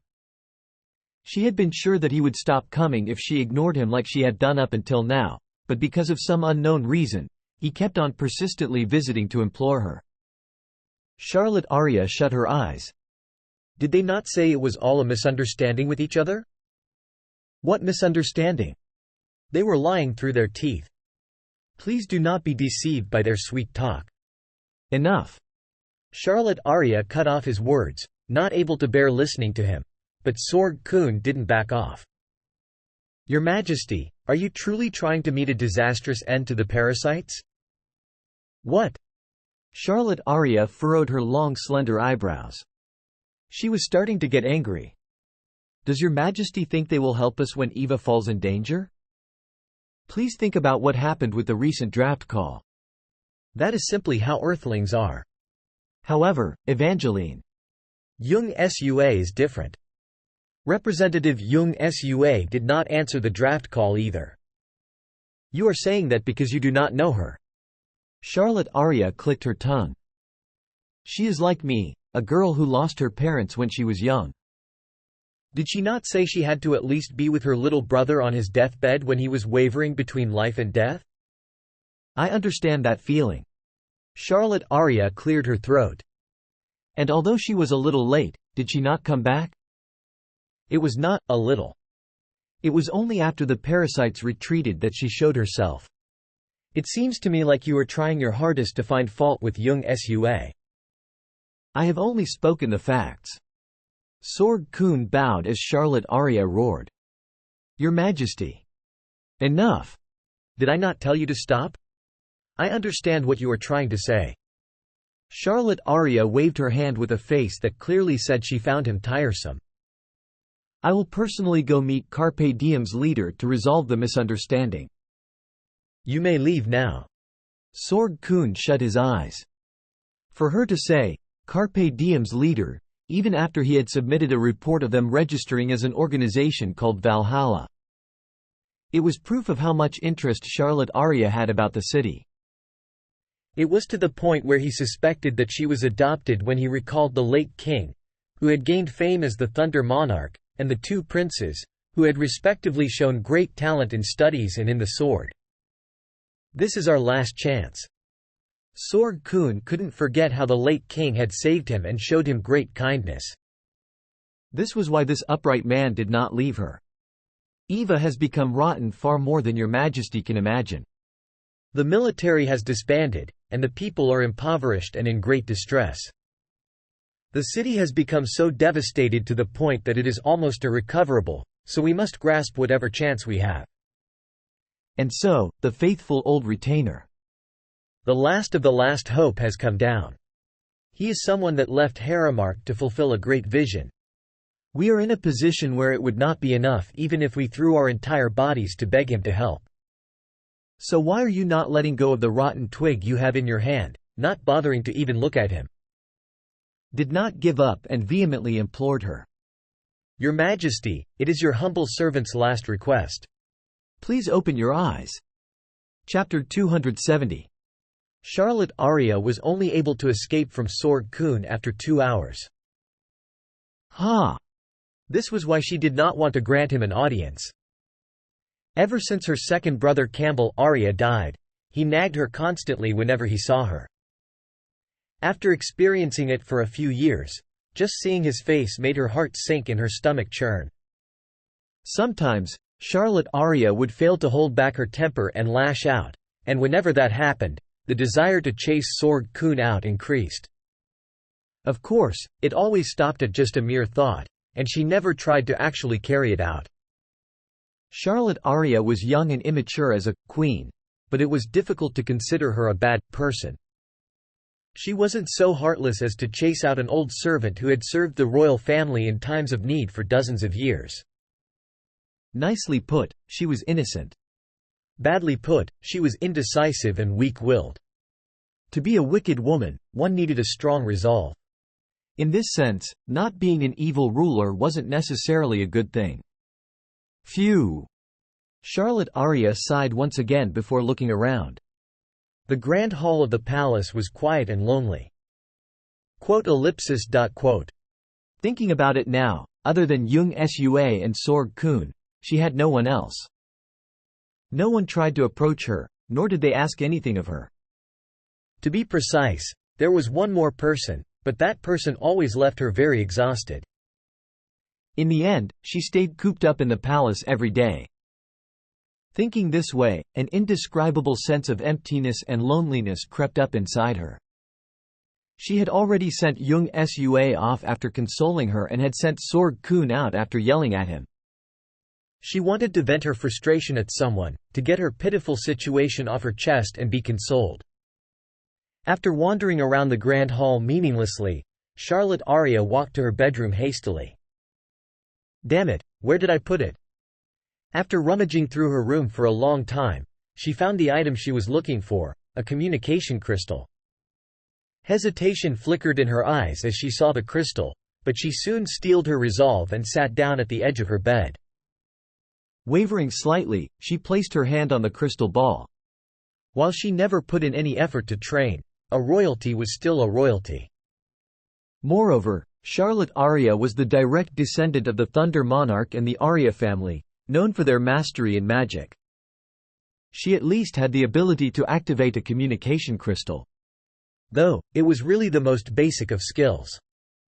As she stared at the flickering crystal with worry, a clear light suddenly flashed. After seeing the person reflected in the crystal, Charlotte Aria's complexion brightened. An uni. Oh. What's gotten into our crybaby queen to give me a call? When a less than enthusiastic voice flowed out, Charlotte Aria quickly turned sullen. I'm not a crybaby.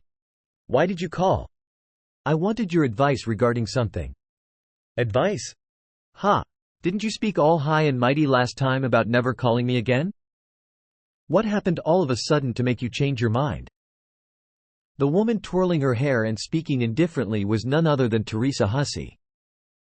Eva and Haramark. The two royal families were in close contact since earlier generations and had solidified their friendships. Even in the current generation, they had maintained their close relationship by arranging Sol Aria and Olivia Hussey's marriage, while Charlotte Aria and Teresa Hussey also developed their relationship into that of a younger and older sister by having known each other from a young age. That was, until the war broke out. At first, Teresa did her best to understand Charlotte Aria. This non-blood-related younger sister of hers was only 4 years old when the parasites appeared, and the empire that she had trusted so much in fell when she was only 8. Since she lost her parents at such a young age and was forced to escape for her life, it was understandable how that would have been a traumatic experience for her. But all matters had a bottom line. Would reality change if you lament your misfortunes and stayed drowning in sorrows? No. Teresa realized this early on. As such, she used the royal oath to receive the same power as the Earthlings and jumped into the battlefield. Looking back, she was so busy that having even 10 of her wouldn't have been enough. She already had her hands full with fighting the parasites, dealing with the Earthlings, and taking care of government affairs. In her busy schedule, Charlotte Aria, who constantly complained and cried to her, was a huge source of stress. Even after time passed and she ascended to the throne, she'd say, uni tilde, and try to rely on her like a kid. Naturally, Teresa went beyond being annoyed with her, growing tired of her as a person. In the end, Teresa blew up. The two had a huge fight before they cut off their relationship. The two of them had not talked since then. At least, until Charlotte Aria contacted her today. If you're trying to treat me like your emotional outlet, I'll have to refuse. Emotional outlet? It's fine if you don't know. Anyway, I'm hanging up if there's nothing important. Are you still angry about that? Uni. When Teresa really tried to hang up, Charlotte Aria shouted hurriedly. This time, it's a really important matter. Well, good luck. Don't you think I know that you're just going to say things are hard for you? That's not it. Who was it again? Sol. It's about the Earthling who is Carpe Diem's leader. Teresa widened her eyes in surprise. Oh, my soul? My? Aren't you talking about Mr. Sol Jihu? He's not Carpe Diem's leader, but Valhalla's representative. Why yeah. This is a surprise. I didn't think my dear's name would come out of your mouth. Charlotte Aria was a little surprised to hear the words, my dear, but she quickly continued, seeing that Teresa had the intention of hearing her out a bit. The palace has been in an uproar recently. That Earthling named Sol Jihu apparently. Really? Then kick him out. Teresa cut her off before she even finished. Ha! Charlotte Aria was taken aback. What a joke. Do you think I don't know? I'm hearing and seeing everything. Just what are you unhappy about? He's cleaned up the leeches existing at the city's expense and helped the people dying from these leeches. He's trying every means possible to save the city from destruction, even going as far as to spend his own money. Huh. Teresa suddenly snorted. Even kowtowing 100 times would not be enough, and you have the galls to complain just because things are a little noisy? Listen to me. Yeah, no, I don't want to. Just kick him out. You're the queen, so you should have that authority. Once he's gone, it will be quiet again. Yep, there's your solution. Quote ellipsis dot quote. I just don't get it. It's not just Harem. Grazia, Noor, Scheherazade, Oder, and Caligo, these 6 royal families are all dying to invite him to their city. Why is it Eva? Arg, you don't even know your luck. Teresa said all this extremely quickly. A flustered look flashed across Charlotte Aria's face. She knew Teresa had changed a lot ever since she began to interact with the Earthlings, but she still wasn't used to this side of her. Oh, try to kick him toward Haramark's direction if you can. Do you know how many days I spent wetting my pillow with tears when he left? This is great. Give him back. If you chase him out to Haramark, I'll listen to your complaints for the next 10 years. Really? Words shot out of Teresa's mouth like arrows, and Charlotte Aria didn't have the time to process it all. Uni, don't be like this and listen to me. My royal administrator. Yeah, expel him too. No matter what the queen said, Teresa kept saying the same thing. Arbor Muto is dying from all the work anyway. Every capable person is valuable right now. Sorg Kun will be of great help. Alright, expel him to Haramark too. You'll also be happy since you'll be free from his nagging, and I'll be happy too. How about it? Charlotte Aria opened her mouth dazedly. Of course, she wasn't a complete fool. She understood what Teresa was trying to say by making such sarcastic remarks. Uni, what about Evangeline's leader, Jung Sua? When she asked just in case. Are you mad? A negative answer immediately came flying back. You hold on to her until the end. Don't release that shit to some poor city. Shit? It's not even funny. Don't you dare pour that bucket of feces and urine anywhere else. Bucket of feces and urine, she says. Charlotte Aria was shocked by the degree of insult Teresa flung toward Jung Sua. Narrowing her eyes, she glared at the crystal. That's going too far. How can you compare someone with feces and urine? I can say worse things. That bitch ruined the cute, lovable little sister I used to have. Charlotte Aria seemed genuinely angry, but she suddenly felt better hearing the words, cute, and lovable. Kuum. That's because you don't know her well, Uni. She's. Whatever. I know the situation more than well. You don't need to explain it. Teresa said firmly before crossing her arms. Now that I think about it, didn't we have a similar conversation before? When Teresa turned serious, Charlotte Aria nodded carefully. I don't know what you were expecting when you called me again, but my answer won't be any different than last time. No, I'm tired of consoling you, especially when you don't give a shit about my genuine advice. I have nothing more to say. As Teresa spoke coldly, Charlotte Aria bit her lower lip. You're being too harsh. Teresa pressed her forehead and shook her head. But seeing this only angered Charlotte Aria more. You're just like the royal administrator, Uni. You never try to understand my feelings. You never listen to me and always. That's because you make absurd demands. It's not absurd. Stop barking whatever comes out of your mouth and think sensibly. A criminal will always say they've been unfairly charged. Which criminal is going to say, that's right. I did it. But you're only listening to the criminal and saying, Ithish noth absurd. It's no wonder you're driving the royal administrator insane. Don't mock me. I never said it like that. Ehu. Teresa felt like it was a total waste of her time to even talk to Charlotte Aria, but she still opened her mouth to generously speak her mind. You want me to take a guess? You want to keep that bucket of feces and urine and have it stay with you, right? Don't call her that. She has a name. Charlotte Aria shouted in fury. Regardless, Teresa continued. You don't care whether that bucket of shit is in the right or wrong.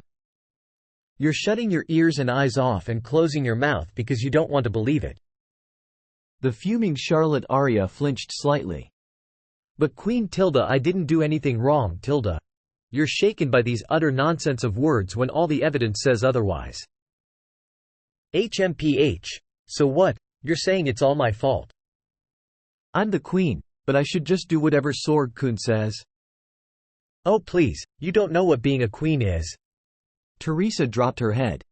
She heaved a deep sigh that was clearly meant for Charlotte Aria to hear. Then, she smacked her lips. What's the point in me saying anything? You're only going to pick up what you want to hear and see anyway. Again. I'm sure the late king is tossing and lamenting in his grave. Same for brothers Soule and Campbell. You should be ashamed of yourself. At that moment, Charlotte Aria's expression changed. She hated being compared to her family the most. Kook! She wanted to retort, but she didn't know what to say. Her face reddened in an instant as a light flickered past Teresa's eyes. Why? Am I wrong? You're wrong. Then show me. Charlotte Aria frowned. Right, Sorg-kun isn't always correct. There might be a misunderstanding like you said. Right. That's what I'm trying to say. If you want to convince me, or anyone for that matter, at least have some evidence. Quote. Judge with your own eyes. I looked into it personally, and this was how it was. I heard about it personally, and that was how it was. So I think it's better to do this. If you reason in this way, do you think Sorg-kun would still say the same thing? I don't think so. What if he still says the same thing? Charlotte Aria asked carefully. Teresa furrowed her brows heavily. Just do it first. Pot. The light on the crystal ball flickered off. Teresa had hung up one-sidedly. Uni? Uni. Charlotte Aria quickly grabbed the communication crystal. She poured her mana into it again, but the call did not connect. Teresa was obviously not picking up on purpose. Woo! Vexed that she was not able to properly speak her thoughts, Charlotte Aria fell on her bed and rolled around. She threw a tantrum by herself and tried to calm her anger, but Teresa's words kept bugging her. She remembered the saying, 3 men can speak a tiger into existence. Even a lie would seem real if enough people said it. Not to mention Sorg-kun, who had been with her for a long time, with even Teresa, who used to be like her elder sister, saying the same thing. Charlotte Aria had complex feelings. On the other hand, a small bulb of curiosity began to grow inside her. My dear? Though a digression, Teresa was very, very picky when it came to picking a potential partner. Even the 2 elder brothers, whom Charlotte Aria admired to death, were only evaluated as so-so.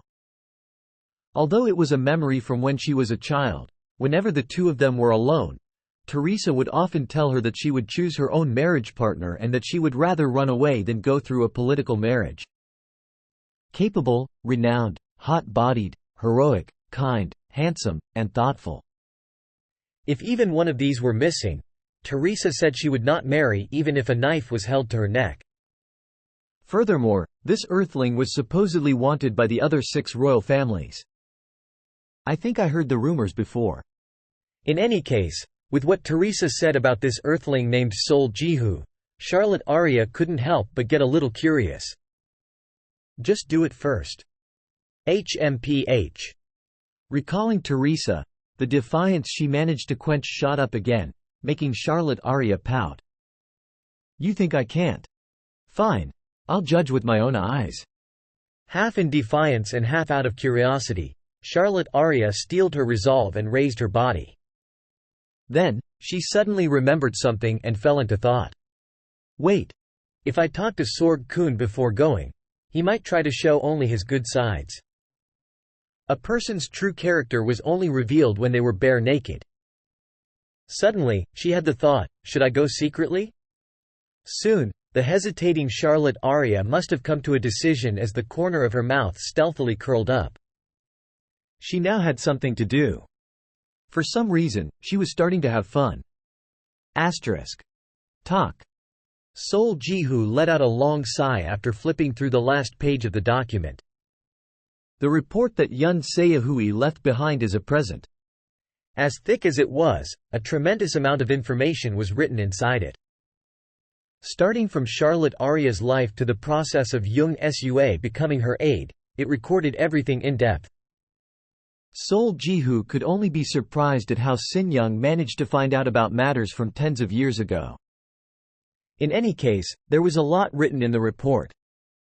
But if I were to summarize Charlotte Aria in one sentence, the report was basically saying this: Eva's queen is a goddamn buffoon. And if you were to add another sentence, it's a mystery how such a moronic brat could come out when the first and second son were both outstanding. Sol Jihu was not exaggerating. This was really the overarching tone of the report. He could tell that whoever wrote this report was dumbfounded enough to mix in a little bit of their personal thoughts. If Eva's ruler wasn't Charlotte Aria, but someone like the late king. According to the report, Charlotte Aria's father was a powerful magician titled the Thunder Monarch. Sol Jihu couldn't help but think how nice it would have been if this late king was alive like King Prihi. It's not that I don't understand her plight since she experienced war from a young age.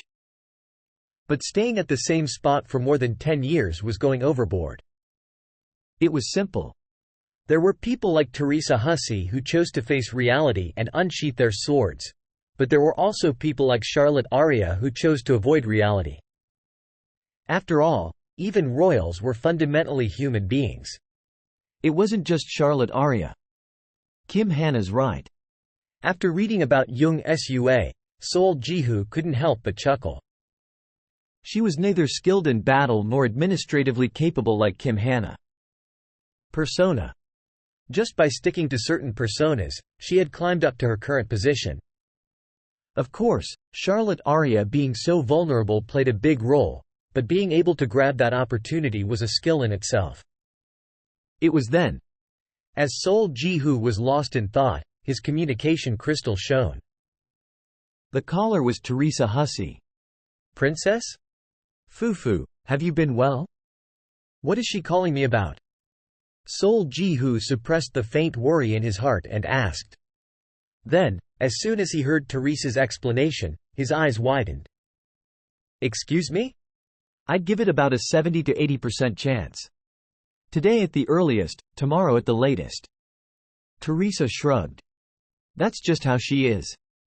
She has a bit of an inferiority complex. Well, I brought up her family and said some harsh things, but even then, she only has a chance of acting.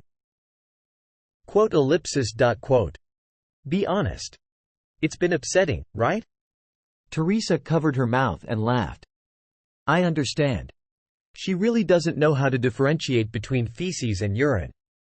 Sol Jihu smiled bitterly. He would be lying if he said he never once felt upset. From the Eva royal family's perspective, Sol Jihu was an earthling who had made great contributions. Although he didn't do this with the intention of receiving rewards, he felt a bit dejected when he heard that the queen was siding with Jung Sua. But she's not a bad child by nature. Just a little lacking is all. But once she trusts someone, she becomes the giving tree. Depending on how you treat her, she can become the most unconditional ally. Not excellent, not devoted, but an unconditional ally. Sol Jihu decided to take this meaningful advice to heart. Anyway, try to grab hold of this chance. With your charms, I'm sure you'll be able to capture her. Sol Jihu stared at Teresa with a renewed look. At first, he thought she called him to nag about not calling enough. My apologies if I shouldn't have meddled. It was just frustrating seeing the progress halted with just a few steps left to go. But she wasn't trying to henpeck him. If anything, she was pecking at his itchy spots when he hadn't even told her about it. Not at all. I was frustrated with it as well. Excellent assist, princess.